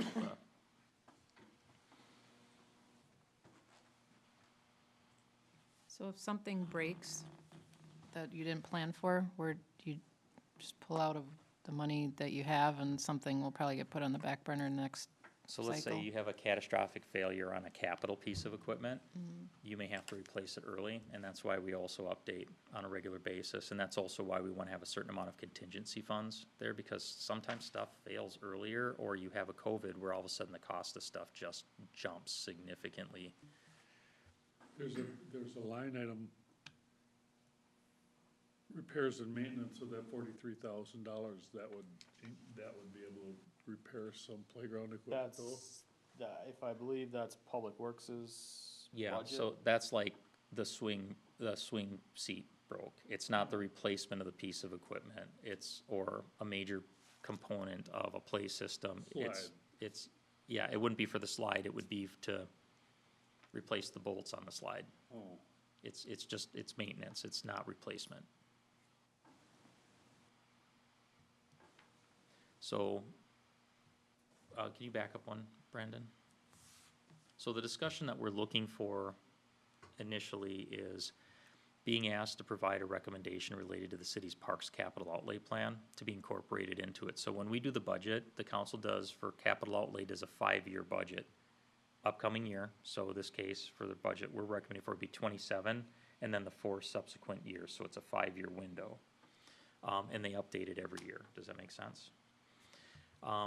So if no new parks were constructed, the current levy of $75,000, once we get there in 27, as projected, and we go forward, is sufficient to cover everything. And that includes the replacement on Highlands Park, which is new. And the reason we can do that is because we bought ourselves some additional capacity when we moved the Wagner Park Pavilion, which is a really expensive asset, out another decade. It gives us time to be able to build reserves to go to other things. So that additional elbow room allows us to add that park to the system without having to increase the capital outlay. Does that make sense? Okay. Now, here's where we start getting into, it starts getting more complicated. Eagle View Meadows Park. We don't have it yet, but we want to make sure that we're illustrating this for you guys when you're making recommendations. So, if you recall where that park is located, we are projected based on the preliminary plat that's currently going through the process to get just under 7 acres of property. They will be fully meeting their they're over their park dedication requirements. So we are gonna get no cash from that development, and it's an 80-acre development. So its development would have to rely on other sources, so gambling dollars or capital outlay or whatever we have in remaining balance in park dedication funds. Based on what we think is likely and not guaranteed, approval of the preliminary plat will begin later this year. Actually, it's projected to get approved Thursday night, so tomorrow. And then final plat later this year. We would not expect to get the land based on when they would get to it within the development until they get to phase 2. And that's, the earliest would be 2027, probably more likely 2028, if the market stays good and everything proceeds normally. So is that, that's based on their projections for the construction of the homes as they go along? We haven't seen a phasing plan, so we're just using, we're speculating at this point that seems likely and reasonable. Yeah, and we know that they have to start on the west side, Okay. so this makes the most sense. And There this would is be in the phase middle of the 2 or 3. development, yeah, and it's probably gonna be a 3 or 4 phase development, so they likely would not, based on the timing, the earliest I would say that we would get possession of the land would be 2028. Who's the home builder on that? We don't know yet. Okay. Well, we know, but we don't know, I think I so. know. Yeah, okay. We believe who's most likely to be the builder, but I don't wanna publicly talk about it because it hasn't been confirmed by the developer yet, so. But they're building a lot of homes all over the place. We're primarily being dominated by nationals, so, Yeah. it's likely to be a national. So any questions on that? Okay, so then, back to so if we wanna look at what we should start budgeting for at some point, the replacement cost of the infrastructure, Brandon went out and said, okay, based on concept plans and, here's some reasonable guesses of what might go into that park. One would be a parking lot. It's a large enough park to justify it, because it's not just the 7 acres, but we have the ability to get additional acreage from properties to the south when they develop. Could be 5 years from now, could be 15 years from now, could be 25 years from now, but at some point. But a parking lot, the number also assumes a set of 3 pickleball courts. We're assuming $165,000. We just know when we researched this previously, it's $50,000 to $55,000 per court for pickleball courts. Pavilion, $40,000, play structure, $60,000, Little League baseball field, $150,000, so there's a wide range on that depending on how much you put into it. So we're not saying this should be the budget, but we needed to have a basis to illustrate our conversation point. So ballpark, $500,000 for that park. A pavilion enclosed, or would it be like a shelter? Shelter like we're talking For about, 40,000, yep. So if you run this out into the future, if you assume those costs and these lifespans, parking lot 25 years before you gotta replace it, pickleball courts 20, pavilion 25, play structure 25, you're looking at a total of $395,000. You're going, it's the baseball field is 30, that's for the fences and the backstop and that stuff. You don't have to replace the other $120,000 worth of field development. So your replacement cost in today's dollars, 25 years from now, is like $395,000. So remember the simple math, you take 395, you divide it by 25. That means that once the park is fully developed, you should be putting away about $16,000 a year to make sure you have cash on hand to replace that stuff when it's due. Everybody still tracking? Okay. So to go back to where we were, at the $75,000 a year that we're talking about, we can accommodate reasonably with updates over time the replacement for Highlands. We don't have enough money to replace an Eagle View neighborhood, that neighborhood park, but at the same time, we don't have it yet. We're just putting it out there as part of your consideration for your recommendations to the council. So there's a couple of things that you could do with regards to this additional park. You could say, fine, we'll wait until we actually get the park. We know what we're actually putting in it and what it actually costs, and then we start budgeting at that time for each of those elements when it occurs. Or we know it's gonna cost money, we know it's gonna be a lot of money, And maybe we should start recommend to the council that we start budgeting, continue to increase by $5,000 per year after 2027, because in all scenarios, we're gonna need some amount of additional money, and we can refine that dollar amount going forward. Even if you recommend and the council decided to put it in 2028, it wouldn't affect the levy for the upcoming year. Those additional 4 years are for planning purposes. So there's a couple approaches. I don't know, quite honestly, if one's so much better than the other. They both have their merits. So staff doesn't have a strong opinion as to which approach would be best. So this would be, again, part of your recommendation. Should we stay at 75 until we know about the additional park, or should we start telling the council, you should be planning in future years to at least start working into the assumption some additional amount of money? So your replacement costs, say 15 years down the road, you're increasing that by a percentage of today's costs? I know you don't really know, but. No, and that's great. Thank you for asking that. It comes up every time we talk about capital outlay. So if I'm the federal government, I go, I'm gonna replace this desk in 15 years, and I'm gonna assume that it increases by 8% per year over those 15 years. So I'm gonna assume that when I replace this $100 desk, it's gonna cost me $15,000 or whatever in the future. That is a legitimate approach to doing capital outlay. The downside, because you're taking into account increasing costs, the downside is that you don't know how much things are actually gonna increase, and there's a greater chance that you are going to build fat into your projections, because you're gonna make sure that it's enough, or it's gonna be too little, but you're building something in. The approach that we have taken is the other option, is that we regularly update our projected costs based on what things cost today, and then we play a little bit of catch up over time. So that traditionally, outside of COVID, where everything massively increased in cost, but even a projected percentage escalation would not have covered that. That has served us very, very well, because what we found is, as a whole, within your capital outlay system, things don't increase 5% year in and year out. And we've been able to stay current largely by updating and then playing a little bit of catch up as we go along the way. Both are legitimate. The approach that we use in our capital outlay within the overall city is that we just regularly update the costs and make adjustments as appropriate. So it's a great question. Both are legitimate approach. So whenever we're talking about costs, we're talking about today's cost. So the same question, so there's no inflation included in those numbers then? That was essentially the question, yes. Good question. So Yeah. it's the same. No, we don't.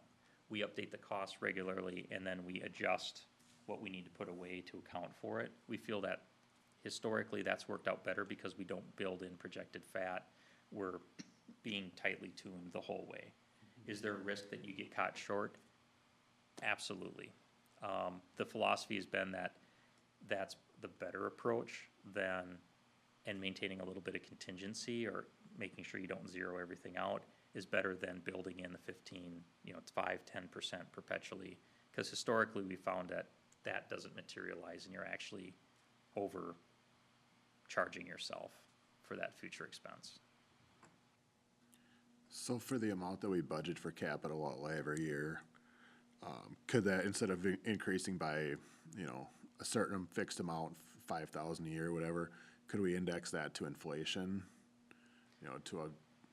Say like a 5-year average of inflation or something? You could do that. The council's gonna be looking for a number, so you in your own mind can adjust it for whatever you think it should be. But the purpose for the model is it ties out to actual expenses, so. Otherwise, the other thing I thought about for the budget amount is increase based on if we add a neighborhood park, increase it by this much, 10,000 or something. If we add a mini park, increase it by 5,000, something along those lines. So what we've done in the past is essentially that. If you add a Highlands, you now have your projected replacement costs. You work into the model what you need to be putting away over time to make sure you do it. So we're essentially doing that already. But it's based on the actual cost for the actual park, for the actual assets that are built when they're built. Does that make sense? Mm. So the two options that we've presented, and there's variations of this, is A, The 75,000, based on staff's opinion, is sufficient to fund everything we have today. And that's assuming that Highland is a real park because we have the land and we know we're gonna be doing it in the next 12 months. But the question is, should we be making a recommendation right now for some additional monies for that future park that we don't know when we're getting it and how much it costs at this point? The advantage to starting to put a little bit additional away is that it helps you, right? If you're increasing by so much per year, that's a compounding amount. Because if you have 5,000 this year and you increase it by 10, it's now 10,000. That's a total of 15. And then the next year, it's now 15,000, which is now 15 plus 10 plus 5, so it's 30,000. So starting early, if we go back to basic finances, it's that compounding effect is helpful. But the reality is we don't know when it's going to be built, how much it's going to cost, and so on and so forth. And that has to be dedicated to that specific, or is it just in the fund? It's going into the pool to make sure the pool is sufficiently large to accommodate that and other things. So, I think We don't have a crystal ball, but the way I'm seeing things happening in this city now with the amount of development that's going on and the amount of homes that are being built and the amount of demands that are being, ball fields, I mean, I'm just shooting from the hip on here a little bit, but, it'd sure be nice to have, okay, and I was told never use the word slush fund, but it sure would be nice to have more than you need well, when the time comes, because sometimes you get caught short, I mean. well, that's what option 2 is essentially saying is, we don't know exactly what the demand is gonna be, but we're saying you sure as heck should probably keep escalating it at least this much for right now until you know what you really Right. need. That's an option, that's a legitimate approach. The other one is the other one's just the opposite side of the coin. We don't know exactly what we need, so we'll come back and tell you what we need when we get there. I think with the fact that we know Eagle View Meadows is coming, last month we just voted to, that we want land at the new Boulder Heights addition that's going in. And there's gonna be other stuff coming, like the land across 2 from Quick Trip was sold to developers. We know more parks are gonna be coming. I think continuing to increase makes a lot of sense. I do want I agree. to clarify that, city council went the other way on Boulder Heights South and went cash, so. All right, but even without that one, we know But more parks are coming. Point taken, yes. But I agree, I think keeping it incremental and escalating it, it won't put us behind the ball, because I'm afraid if we don't, then, and I've seen it happen in other cities, that they try to make up for it, and so versus doing a little at every time is less painful, especially for the community versus, oh my gosh, what are we gonna do now? Yeah, I think having that sudden catch-up is gonna be a lot harder for people to accept, and then they're gonna deny, what we really need, and then we're gonna be really trying to figure out how to extend the life of everything. Yeah, a little bit over, just my experience with budgeting, a little bit over time staying with the curve is better than playing catch-up, because then you get into the decisions of, do we hire a new police officer or do we do the parks? Both are important, but you get caught in those types of budgeting conundrums. Would it be fair to say, I'm kind of hearing a sentiment that we should recommend that, at least for now, until we have better information, we should recommend to the council that they continue that $5,000 a year escalation for purposes of the 2027 budget, and that can be refined later, whether it needs to be more, less, whatever. But that's probably prudent within the 2027 budget. Is that a fair statement? Yes. Yep. It just doesn't seem like a lot of money. 5,000 isn't a lot. I'm almost, instead of asking for like a set dollar amount, like asking for a percentage instead, as far as, A percentage of, the full budget that the city get, like. I'll be real honest with you, that is not gonna work, because the council's dealing with an actual number when they're making decisions about tax impact, because, here in this room, we're like going, well, hell, as a taxpayer, I'd pay an additional whatever per year for the park system. Except then there's the need for that new cop. Oh, wait, we have to issue debt for that replacement fire truck. Oh, wait, we have road projects that we have to do to rebuild the roads that are falling apart. Oh, wait, oh, wait, oh, wait. It's a death by a thousand cuts. And so when you're looking at a dollar amount, they're looking at this amount of levy translates into this tax impact. So you can recommend it, but they're always gonna roll it back to a dollar amount, and they're gonna want that dollar amount to be justified, because they have to make decisions about where their priorities are. So it's great in concept, but in practice, it doesn't work very well. Well, and it's, I mean, kind of what you were talking about, you know, getting too much fat over time, right? Yep.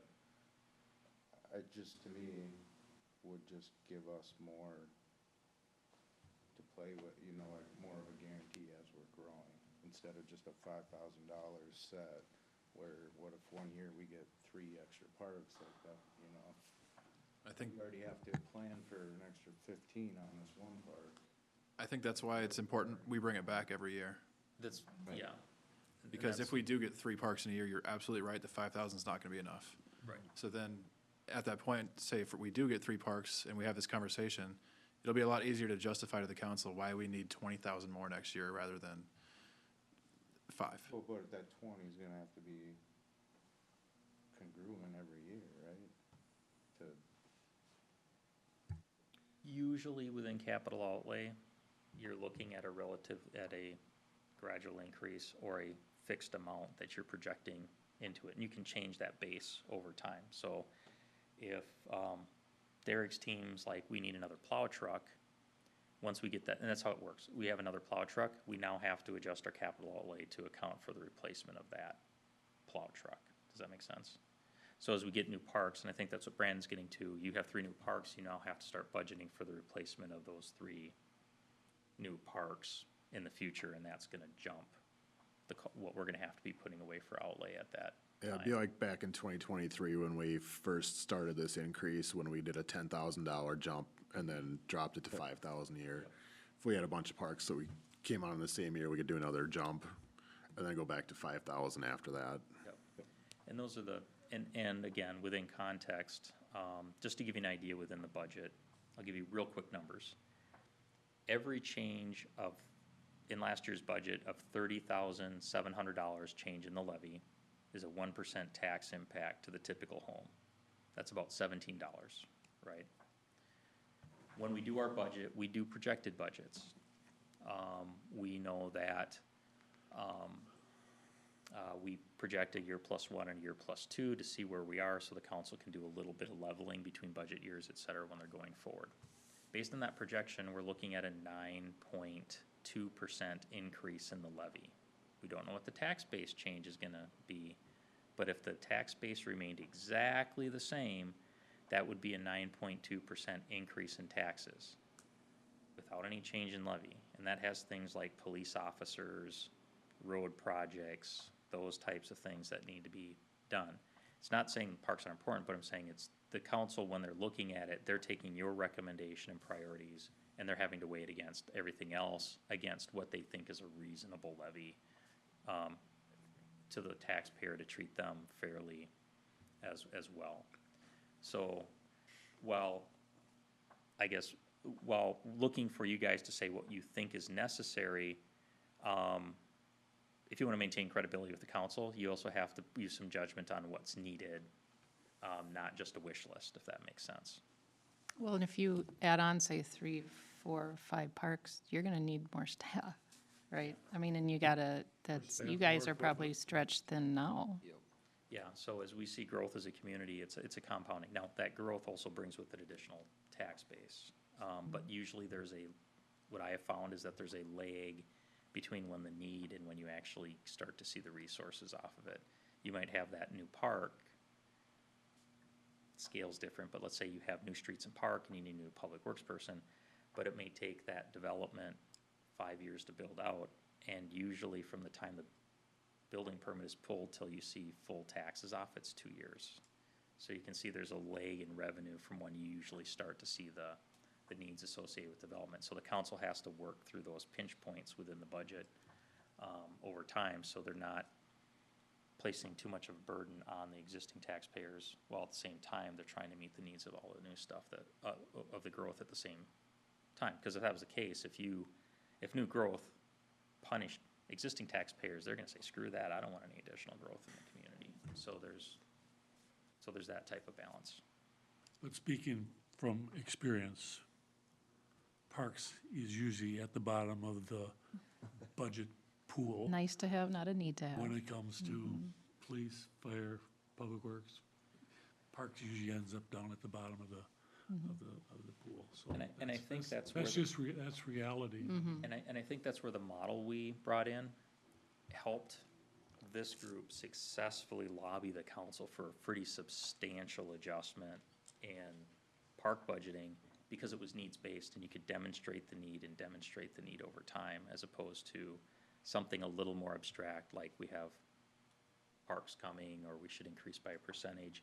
It was very needs-based, and quite honestly, they were like, yes.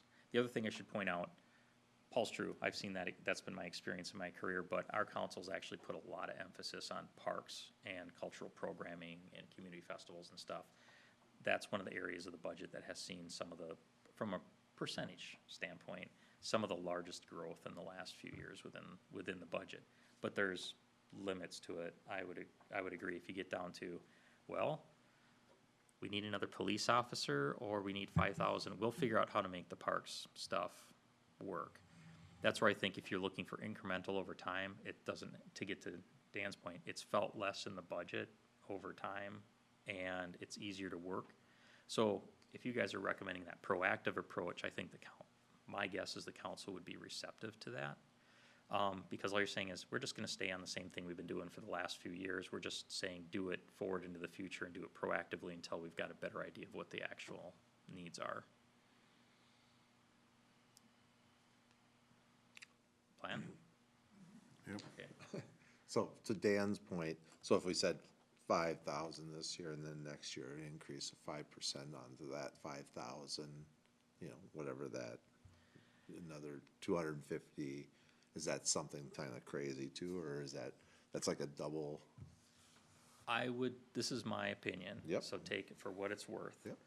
If you're just saying, just continue the increase of $5,000 per year after 2027, the council will probably be really receptive to it. One, because it doesn't actually affect the 2027 budget, but it does plant the seed, and it's a level of intent that we're getting into the budget.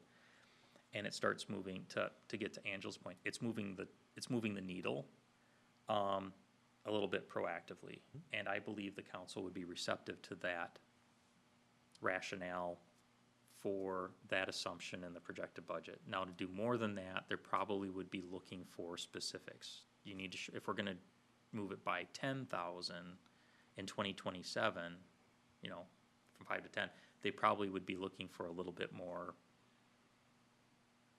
substantiation to the recommendation, would be my guess.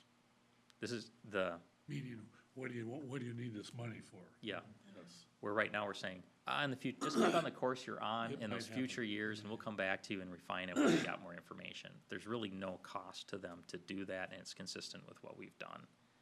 I think they'd also be fine if you just said, we don't know what we need right now. Stay the course at the 75 until we have a better idea of what we need, and we'll make the adjustment there. But to Angela's point, anything helps with regards to, I love this analogy, you're flying a plane at a mountain, the longer you wait to pull back on the joystick, the harder you have to pull, you know? And what I understand you're recommending is, let's just start pulling back a little bit. Even if we have to pull back hard in the future, it's not gonna be as hard as we'd have to pull otherwise. Is that a fair representation? Okay. So, we're gonna add one more layer of complication, which is related. So, if you wanna quit sharing, Brandon. So, let's go back to our capital outlay that we were working with earlier. So remember we talked about that park that's $515,000-ish, just for conversation purposes? I gotta share my screen.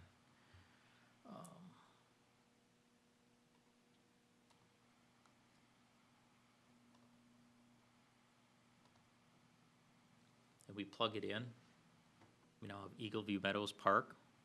We're just using that as a working name, and we plug it in that $515,000 in 2028. Even if we make some reasonable assumptions about collection of park dedication dollars between now and then, we way puke out. And not only do we puke out, there isn't enough dollars in other places to still fund that park. And if we run that out in the future, we're puked out, for a long time. And if we start borrowing from capital outlay, that means we're not properly funding that either. So the point of this is that even if we get the land in 2028, we still have to figure out how we're gonna fund that park. So we build it as we can, as we have dollars coming in, and what would be our priority facilities? Do we need to find some other funding source? Now, let's say we go, well, this is what we're just talking about. Council, we need $345,000 in 2028. Let's just put it in the levy. Well, remember the math we did a minute ago? We'll just do this real quick. If you take $345,000, 345, and you divide that by $30,700 for every percent increase, that would be an 11.2% increase, boom, right there, just for that park for the taxpayers of the city. So if you times that by $17, that's almost $200 increase in people's property taxes for that park. Not Now- including anything else that needs to be added. Not including anything else that we would need to do. And you got people showing with pitchforks at City Hall. Did a tax levy for the $300,000? If we increase the levy to be able to pay for it in 1 year to pay for that. Now, let's say, wait, but we know it's coming, so let's ask the council to split it between 27 and 28. Okay, now it's not $200, now it's only $100 for that park. And you have to keep in mind the politics that the council has when people are going, my property taxes went up by whatever percent. What drove it? Well, the majority of it was to build the new park in the new development over there. The 98% of the taxpayers over here are gonna be, why are my taxes going up to pay for the new park in that new development? Well, why are my taxes going up to pay for Lakeville schools? I don't know, ask Lakeville Schools. But it's, Is this why it was recommended to take cash instead of land in Highlands and in like Boulder Heights to fund a park that you well, don't know but know is coming? no, it's more consistent with the philosophy that, you wanna put parks at scale in strategic locations in a strategic number. So you can have at least a partial revenue source to pay for that future park Cause these two system. parks will be 4 blocks away from each other. Right, because even if it gets down to, yeah, you can use the dollars, but then even after you have the park, you have to maintain it. We just looked at this park would require $16,000 a year increase. For every additional park you have, that dollar amount increases again and again and again, not only for the day-to-day maintenance, but also for the capital. So it's a general philosophy on how you do your park design. There's a financial consideration that's related to the efficiencies of the use of the park. The council's decision was, we got a park a sixth of a mile away. We don't need additional property here for a park, because we already have one close enough to serve that area, was the general gist of the discussion on that one. But the one thing we do have to keep in mind is, we'd done an analysis, and admittedly, it was a high-level swag, but those of you that were on the commission at the time will remember, we did an analysis where we said, okay, let's assume we get park everywhere that we're planning to in the park plan, and we get the maximum acreage that we're off of those properties in those general areas, and we get the parks that we want, et cetera. And we assume that we're gonna get cash from everything else, and we expanded out to our 2040 growth plan. And we had to make some assumptions about what the cost of those parks would be to develop. I would say that our estimate on the cost was probably understated. And we had to make assumptions on what the value of cash we would get, which was also probably understated. So it probably washes out. But we figured we would, and this is a big swag, but it illustrates the point. We'd only get through park dedication cash only about 16% or 17% of what we would need to fund that future park system. So park dedication dollars helps, and depending on the scale of the parks, you can collect money from here to do that. We're doing it right now. We've been doing, ever since we started seeing development uptick, we're borrowing from Peter to pay Paul. We get cash from this to pay for this park, and then you have this development over here, and then you wait for the next development to pay for that park, and then you wait for the next development to pay for, or developments to pay for that park. So we're chasing it. So for Boulder Heights, for example, we were only able to develop about half of the facilities in that park until Niagara platted, and then we took the cash from Niagara to finish that park out. With cash that we got from Eagle View Estates and other stuff, we have, and with what we will get off of Highlands, we have enough cash to develop the Highlands Park. But we've kind of emptied Peter's pocket to pay Paul, and now when we start getting to Eagle View Meadows Park, we would need, if we're using only park dedication dollars, or we have to wait until other stuff develops. Now, is there other stuff on the horizon? Absolutely. The Deutsch property has had multiple national developers looking at it, No, which one is that? north of the track, Okay. to the east a little bit. That's how many acres? That's huge. 100 acres, but it's a lot of wetland in there. Yeah. So, we know, as Andy indicated, the property across from Quick Trip, the DeGrosse property, we know that changed hands. Do we know what's gonna happen and when? No. But if it develops, we would get, and there's no actual parkland in there, or limited parkland, we would get cash off of that. So right now, we're in a mode where we're doing this. The answer, I don't know that there's an answer for that tonight, except to the extent if you wanna ask the council to do something in the capital outlay to address that, but my previous point was to illustrate that the amount that you would have to ask them to change it to have a meaningful impact on these numbers would be a lot, so. Well, and it'd be one thing if the park, I know you said there's a parking lot, but if it's like a destination park, so it's not just a neighborhood park, I mean, that would justify it more, like if we have a park at some point that's several acres that, yeah, it's not in your neighborhood, but you can go there and do a lot of things, like a gym-type park, it'd be and better. Yes, I think everybody would agree that if you're asking the taxpayer to pick up money for a park that serves the community as a larger whole, as opposed to a park that serves just a specific neighborhood, yes, I would agree. So if you have facilities like ball fields and pickleball courts and those types of things that are serving the larger community is probably more receptive to contributing towards that through their tax dollar. A community park, essentially, Yeah, right? community That's what it's park, supposed to be. yeah. What is the is it a community park classification? Or is it neighborhood park? I think depends how much we get from the southern half, but Yep. probably will be a community park. Ultimately. I don't think, well, The first phase would be a neighborhood park, so. but At if you scale. think of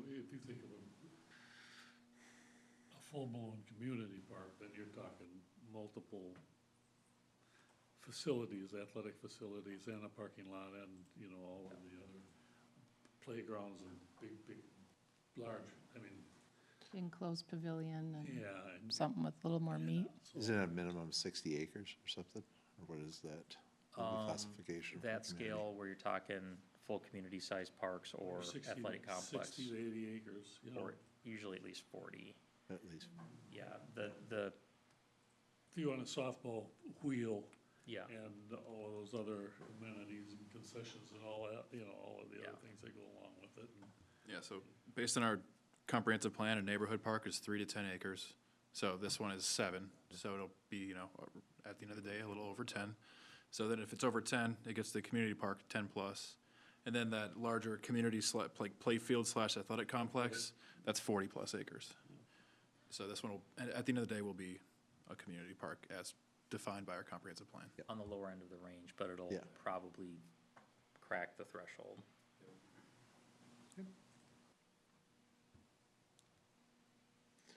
So we wanted to bring that up as part of the discussion, in case you wanted to incorporate anything into your recommendation to the council.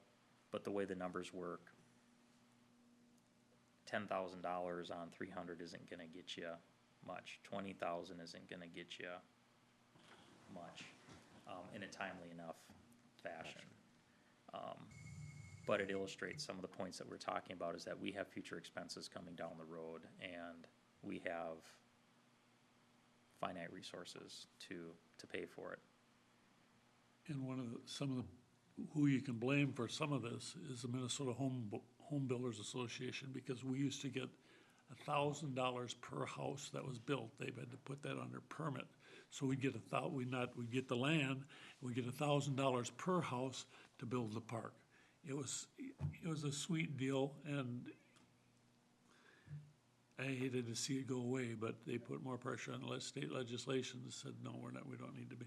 But the people that paid that extra $1,000 on their permit probably never even knew what they're paying on there, if they've ever built. And the other thing is, if you told them that money is going to build your neighborhood park, they go, great, we love parks. Nobody's ever asked for less, or, smaller parks or fewer parks. I've never heard it. But if we get into the situation which Prior Lake got into just recently, what was that, $61 million they're asking for the referendum? Because when I was there, we did a referendum, we rebuilt the whole park system. We had just a beautiful facility, trails, everything. And a library was included in that.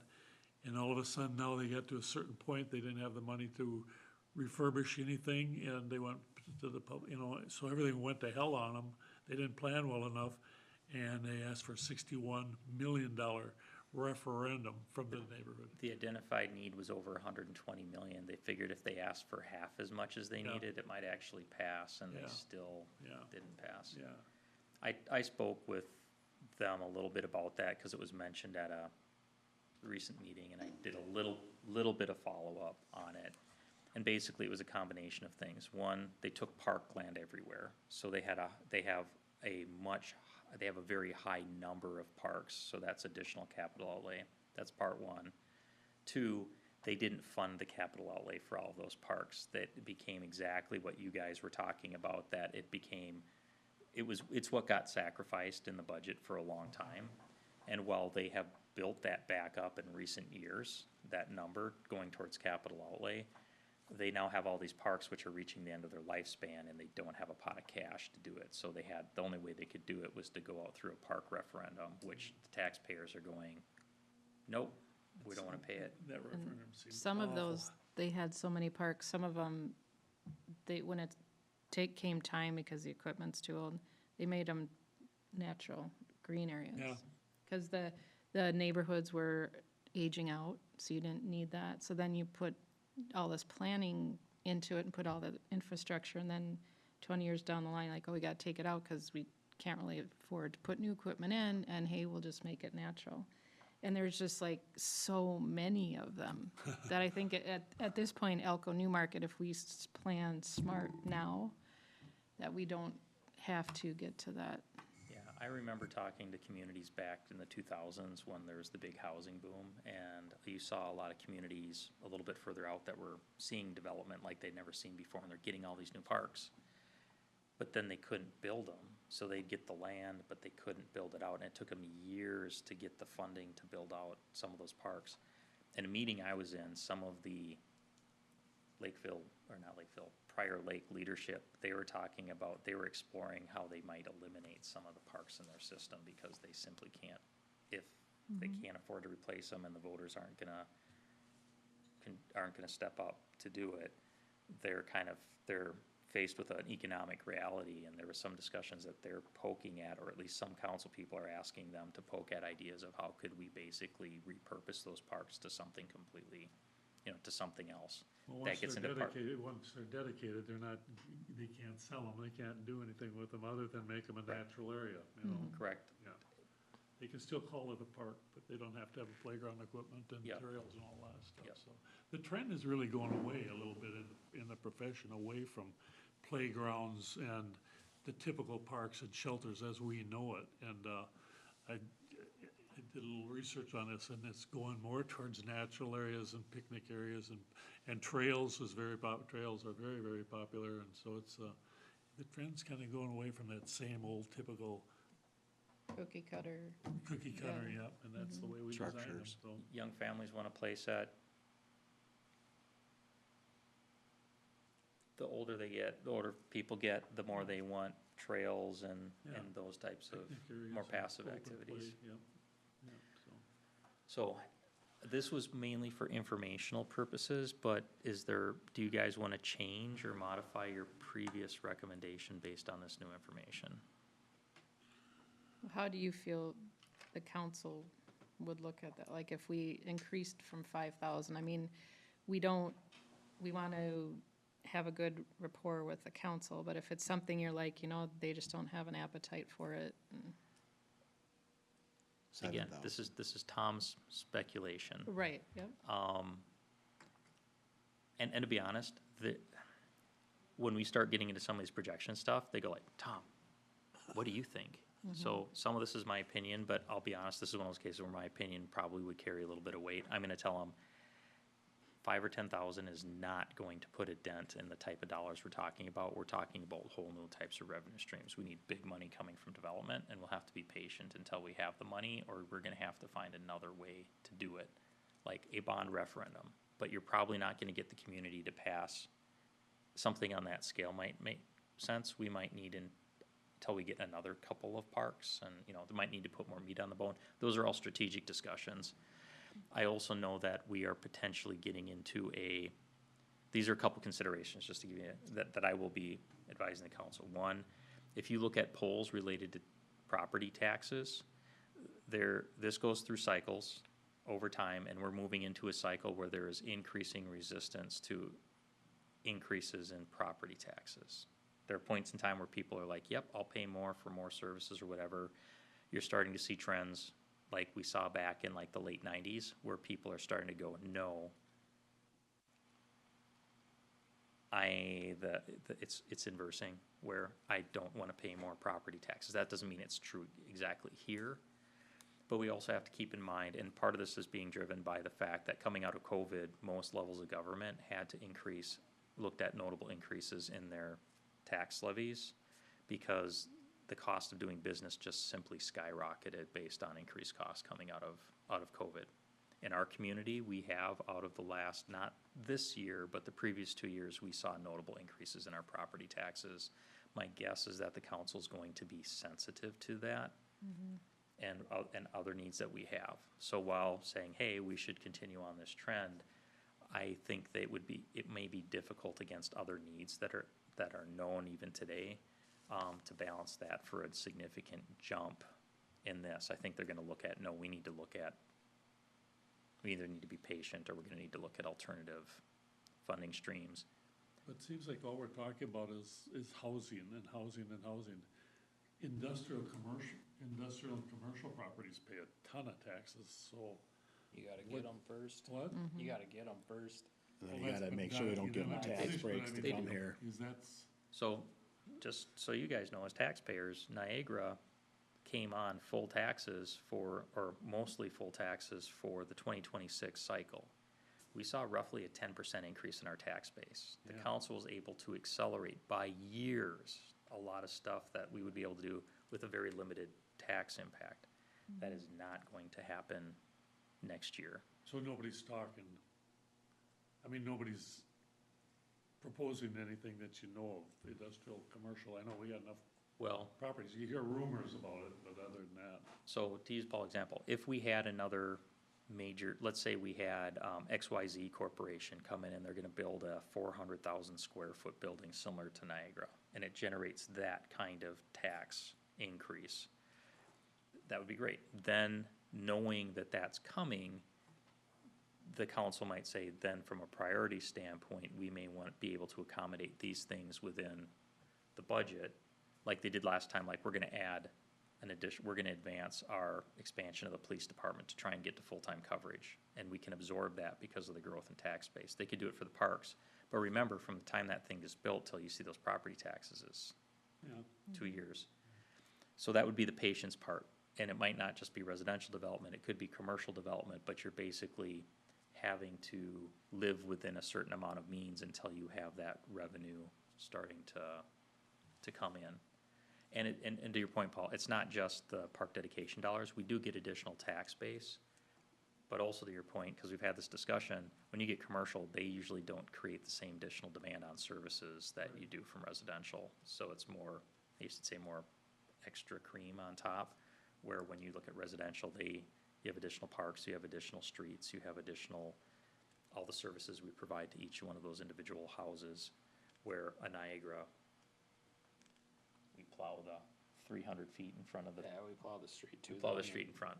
Well, and their demand is small because they have a real small staff there. It's amazing how they run that operation with so few people. It's all mechanical, it's all robotic. It's really, Well, they do have 60 employees.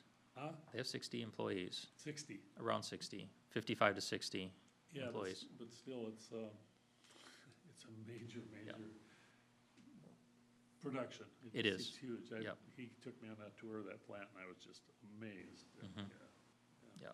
But we have 4 meters in there, we have 1 service going in, so we don't do anything there. It's, you know, Yeah. for every house out here, we have a meter and a service going to it, that place has 1 service. And they pay 50% more, roughly, per value, 50% more taxes per value than a single-family home does. So they pay more per value, and generally, that type of a use utilizes less services. Now, if it's a gas station, or a grocery store, or a truck stop, or something like that's more heavily retail-oriented, they generally demand more resources from the city. But large, self-contained industrial users are great for the tax base, because they don't generate as much increase in budget for services, and they pay a lot in property taxes, especially on that scale. So, yeah, to Paul's point, that could be another revenue source as well. If we had another big user go out in the industrial park, or we started to see an uptick in commercial development, which if you start seeing houses, you will see some increase in commercial development. Those are other revenue sources as we go forward. We did have a presentation from the county assessor just at the last council meeting, and Michael indicated that they're showing a notable amount of increased construction. Big surprise, right? So and new construction is actual real growth in tax base. So that will help offset any increase you need to have in your levy to some degree.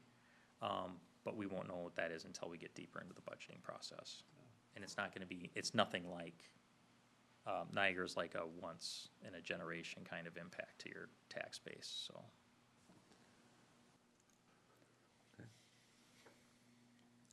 So, anyone, just a motion to continue on with the current, and then we'll take it up again next year in the budgeting? Yeah, So make a motion to ask. Does for that another- make, does the chair mind if I kind of You clean that up bet. a little bit? Yeah, I wouldn't I'm even fat. say it. And I don't know that at this point, well, I probably should be. The motion is to recommend to the council that we increase the budgeted parks capital outlay $5,000 a year, 2027, or following 2027 through 28, 29, 30, and 31. And then as we get, that would be the official, and then I would provide explanation to the council in the budgeting process, the rationale behind it, that we need to start putting that money away. We know we're going to need it. And then that recommendation next year may be different based on better information of what our needs actually are at that point in time, and they understand that. So who wants to make the motion as Tom? He can't make a motion.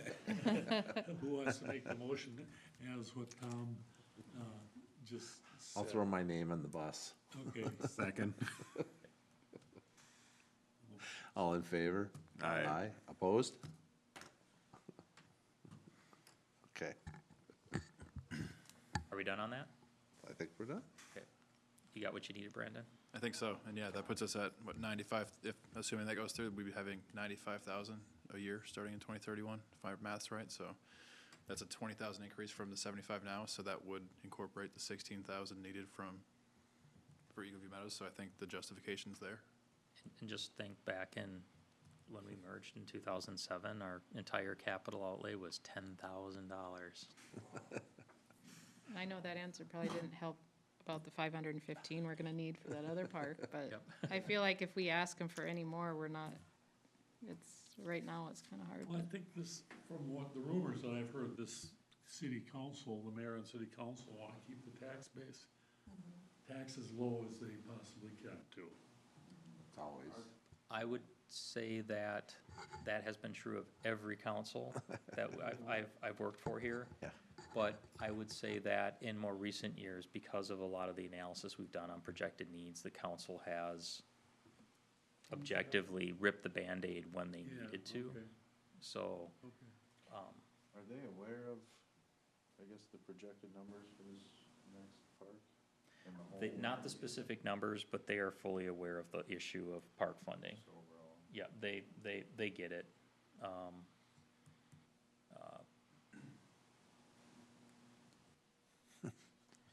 They're waiting for you guys to find a magical tree somewhere that, Not in my yard.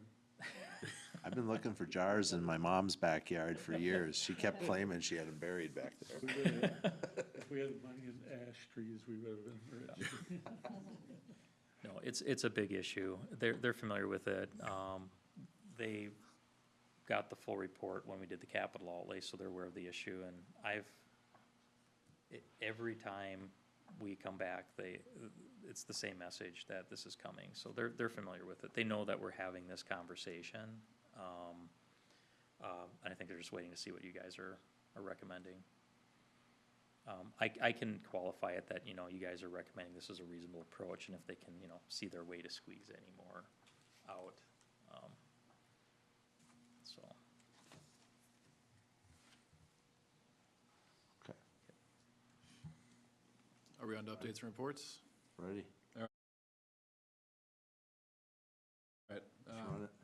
the only update I wanted to say is that we installed the basketball hoops last month, so, because we were getting a lot of inquiries about it, so. A pretty slow month parks-wise. Yeah, we didn't do a whole lot. but, well, not We'll at be- parks, but We'll be ramping up now that spring is coming though, so. Had to paint City Hall. Yep. Yep. City Hall got new carpet and paint in all the offices. Did you get that spot behind you? No, this is a different color than. Not by much, but it is a different color. kudos to Public Works, that work was largely done, and I don't know if you guys are familiar with the space, but it was a lot of, Chinese fire drill, so to speak, with furniture and everything else to do the painting and then do the carpeting in that area, and they did a fantastic job to get that done. And just so you guys know, that room had not been painted in 20 years, and the carpet was 40 years old, so. Needed. There was one spot where a desk was moved and it wasn't painted behind the cabinet, so they put a poster over it. Just like college, man, or whatever. Nobody had to paint to match it, so. I do have a quick update on water towers. No, No. but do you guys have any pee. questions on anything else that's going on?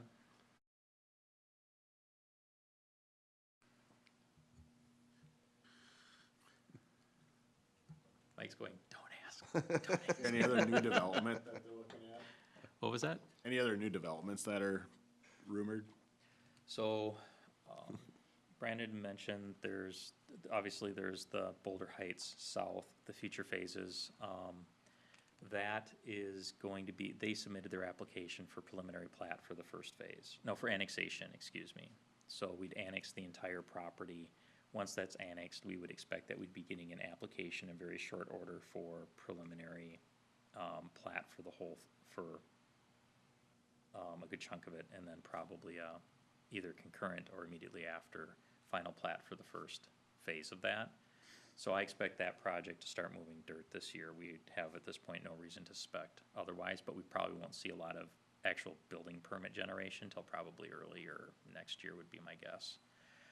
The second phase of that is going to be apartments, townhouses, or the combination of the two? Yeah, it's zone medium density, so Okay. attachments of eight attached units or less. And that's contingent on the two counties and the city coming to an agreement on the 86 access? Yep, they can't move forward until we complete a transportation study to decide what's gonna happen with Beard Avenue. Is it gonna have to get realigned or not? So that right now, what they'd be coming in with is what they can do that wouldn't be affected by those types of decisions. That study should probably be done by midsummer, which would then give them the ability to maybe make some decisions about the rest of it, so. You said the city council overruled us on money over land. Well, Is that like a final say at this point, or is it? they're the bosses. Dependent on, I guess, Well, the planning commission can overrule us, and then the council can overrule us. well, right. So- well, it's not- Everybody, we don't have any power. Well, you guys were tight split yourselves, and the council was, how should I put it? The conversation was split, final decision was a little more on the majority side, but they had the same conversation you guys had, at the end of the day, and ultimately just ended up that they decided to go with the cash, so, but yes, that is their prerogative to not always take But your that's like the recommendation. final, Yep, there isn't like another round of, nope, cause it wasn't the road a part of like the development and all that, and that's wasn't. Yeah. finalized So there'll be a finalization of the actual development and how it Yep. aligns and the shape of it, but not as per the question of cash or land. yet. Gotcha, yep. that's done. But Yeah. The planning commission can vote us down. This was unusual, because it went to the planning commission first, And then and then came it to you came to guys. us. Yeah, And then it went to the city council. I thought it was supposed to come to us first, then the normally planning. In practice. would, yes. Yeah. That one just happened to not happen that way. I don't plan on making it a habit. I wasn't a fan of it either, but that's just how that one worked out. Good, good.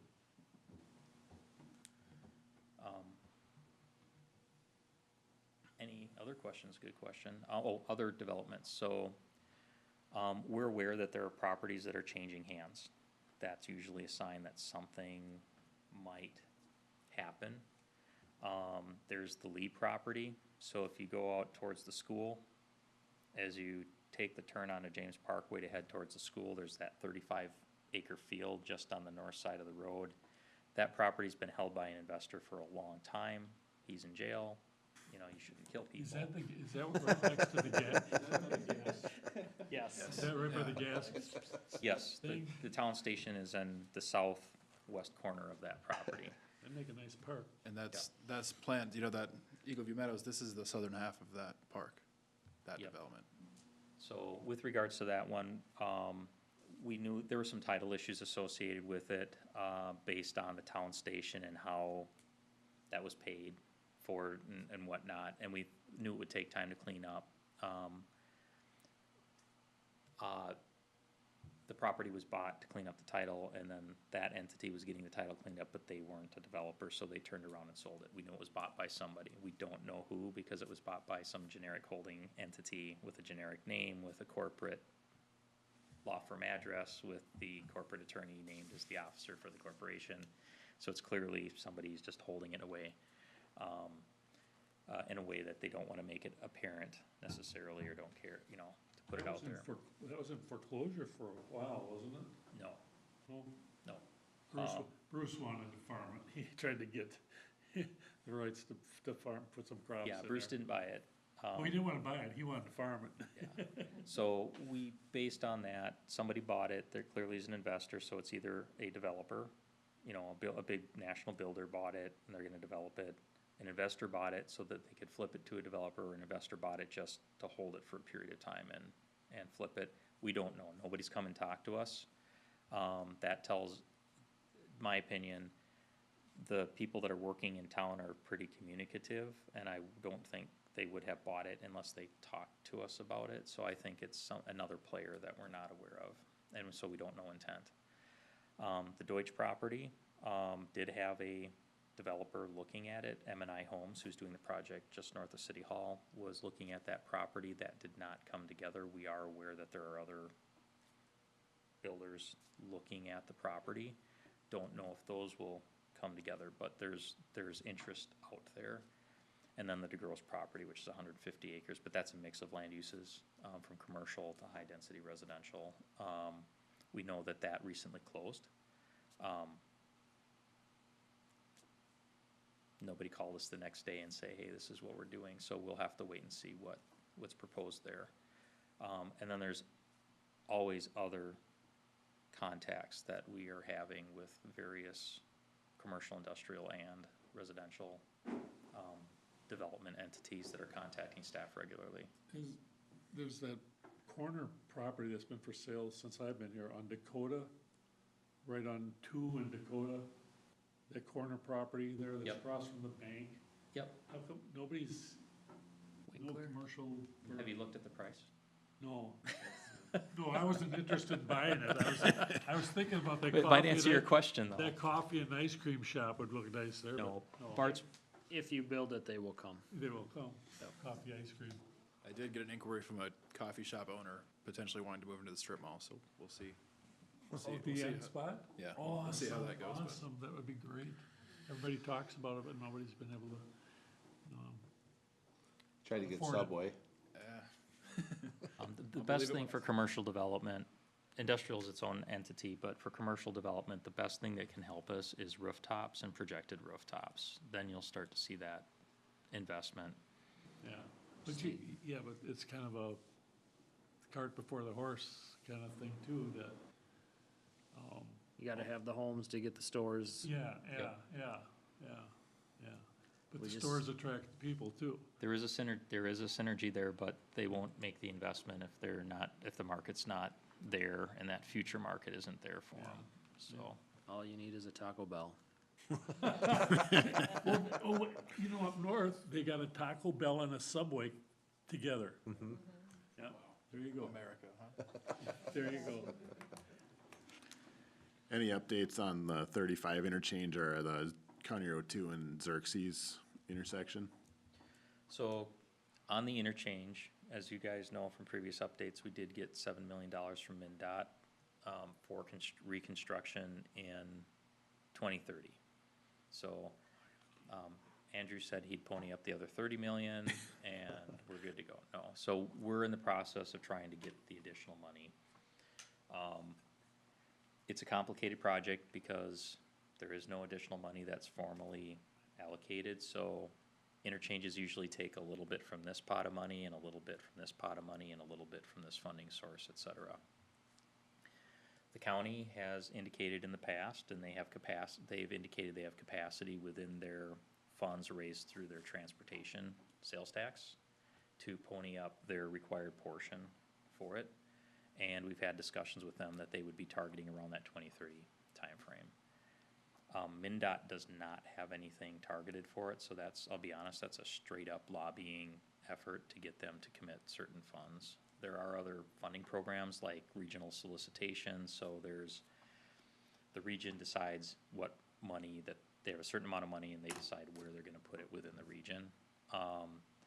For us, that becomes difficult because we are the smallest fish in the biggest pond.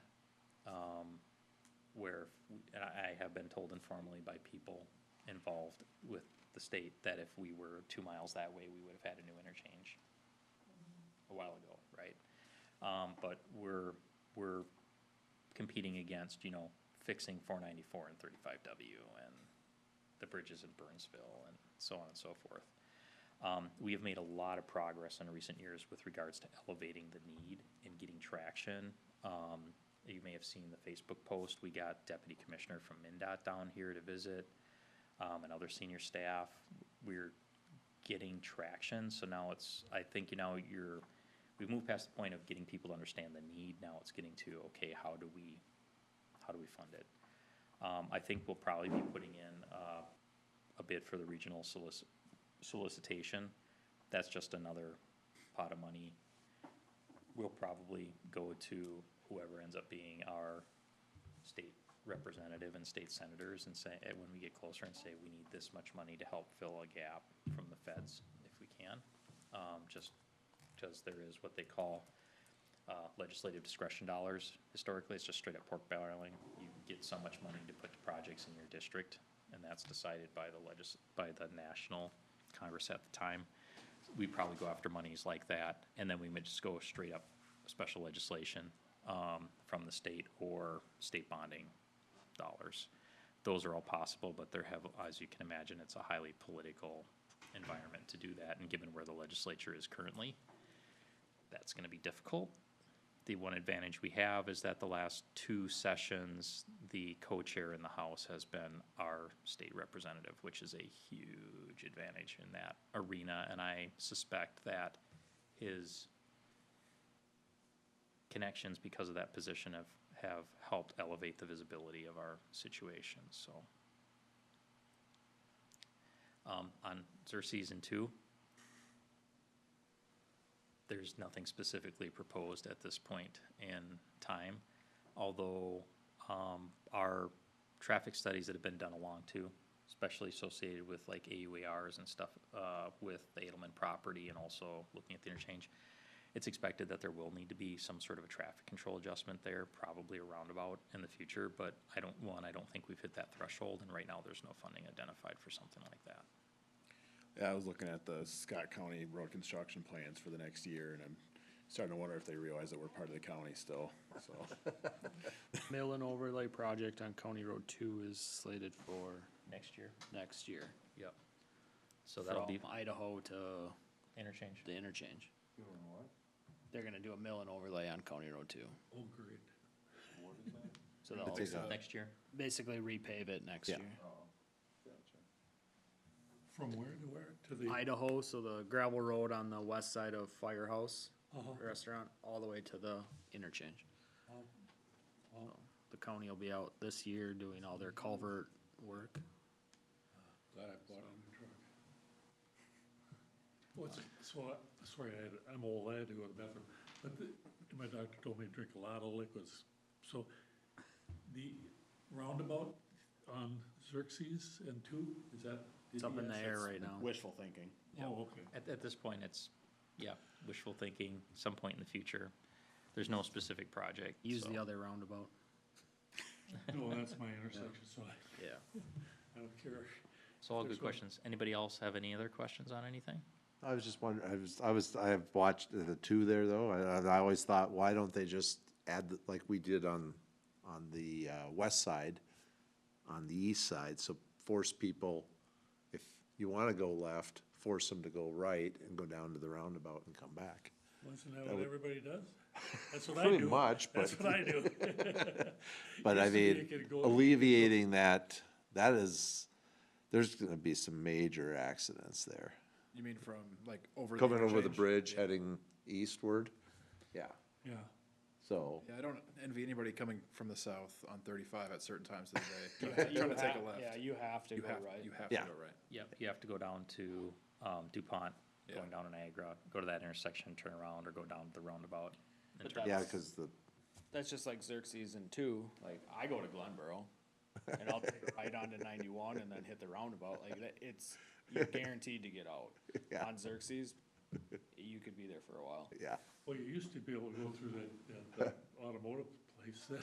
Yeah, I used to go and turn around in there. yeah, in the dirt. Especially on, Lot. coming home on a Saturday night when the race got out, and like, there was somebody that was trying to make a left, and I finally got tired of it, and I went through there and came around, and they were still sitting there. The problem we run into with MinDOT isn't just competing within the region, but, I mean, they don't have enough money to repair the stuff they've got. And so they're constantly playing triage. And their goal in their bridge division, which we hear exists, we never get to talk to anybody in the bridge division, but they hold a lot of power and they're somewhere within the organization. But you can never get to them directly. But, little commentary on my part, but, they want to maximize the physical life out of any, not the functional life, the physical life out of any particular bridge. And so that bridge physically will stand for another 10 to 15 years. So they don't want to put money into it if they don't have to. So there's also the possibility out of our current efforts with MinDOT that they might look at interim improvements. Like, okay, maybe we put stoplights or roundabouts. That will likely also be part of our current efforts. We just had a discussion with MinDOT staff not long ago. And I think MinDOT now is stepping up to the point where they want to take a closer look at what would it look like? Would it be the diverging diamond interchange that we talked about? And as part of that, I think they're gonna wanna look at interim improvements too. So if it just comes down to, we just don't have the money, what can we do besides putting a stop sign in that's gonna actually improve stuff I was for a gonna say, long period of interim time? improvement, that would be pretty cheap, is they could find it in the budget to put 3 stop signs on the east side of the bridge for people coming off of the northbound side. That'd go a long way. Do we have anything scheduled for the Wagner Trail? We just talked about that the other day. Did you guys So- talk about it yesterday at the engineering meeting? Okay. Yeah, you weren't at the meeting, so, were you listening? I was not listening to that part of it. Yeah, I guess I was the only one that was there, I wasn't there for that section. but I was. Physically, yes, mentally, no. So, right now, surveying is gonna go down and get it all staked out, so Public Works can get a better idea on constructability and what they need to do. One of the things that Public Works is running into right now is when we originally started talking about this, almost 2 years ago, the idea is that we would do it primarily in-house. You know, we'd have to bring somebody in to pave it, but we could do the subgrade work, we could do the grading, do a lot of that work in-house. And now there's a concern of possible cost escalation in the interim. And there's also concern about bandwidth within the department, given with all of the increases we've seen in development and other things that are putting demand on their time. So they're working through that right now, but it is scheduled to happen sometime this construction season, but no specific date yet. But they still gotta like survey it and like figure out exactly where it's gonna go anyway. Yeah. When we were first told about it, we were just putting a path through a park area. Now it's ditching and culverts and tile lines and, so there's a lot more that's going into it than was originally expected. And so now they gotta survey it, give us a plan, see what we can do from there. Some of that translates into cost, some of that translates into complexity for constructability, so. It's gonna be a little tricky coming out of there and up to the hill into the park. You still gotta be ADA compliant and Yeah. there's a lot of things you gotta meet and Well- then if we're getting stretched thin employee wise, then it gets harder for us to do it in-house too. Paul's got a lot of time on his hands, he can grab a shovel. Backhoe, I could work for a backhoe. Or on a dump truck. What you got? First, can you buy us a backhoe? And then No. we don't know. Bobcats I stay away from, I did do well on a bobcat. That's one of the cost escalations is some of the work we have to do now requires equipment we don't have, so we have to rent it, which increases the project cost, those types of things, so. Devil's in the details, but right now, the plan is it would still happen this year and we'll get her done. The neighbors are all cool with it though, right? Cause you had the meeting or, I don't know if they're cool about it, but yeah. I think that, Did you go to that meeting? yeah, Yeah. there's a couple there that were rather upset about it going. Well, on again. Grudging acknowledgement, maybe?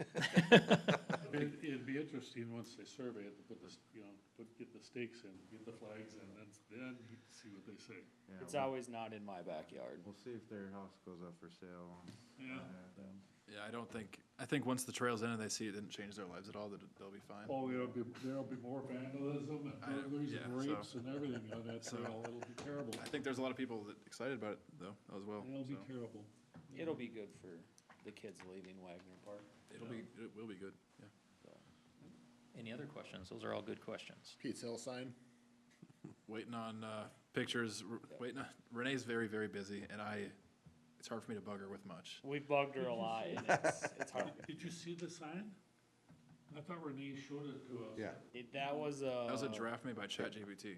That was a draft I made with ChatGPT. It did look good It though, looked but- good. It wasn't quite the right information and pictures.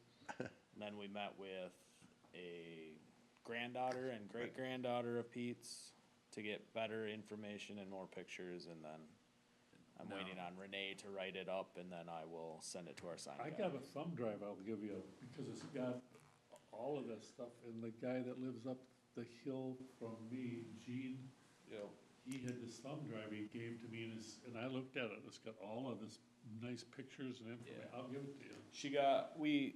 Renee got pictures from the descendants of Pete Yeah. that, they asked us to use.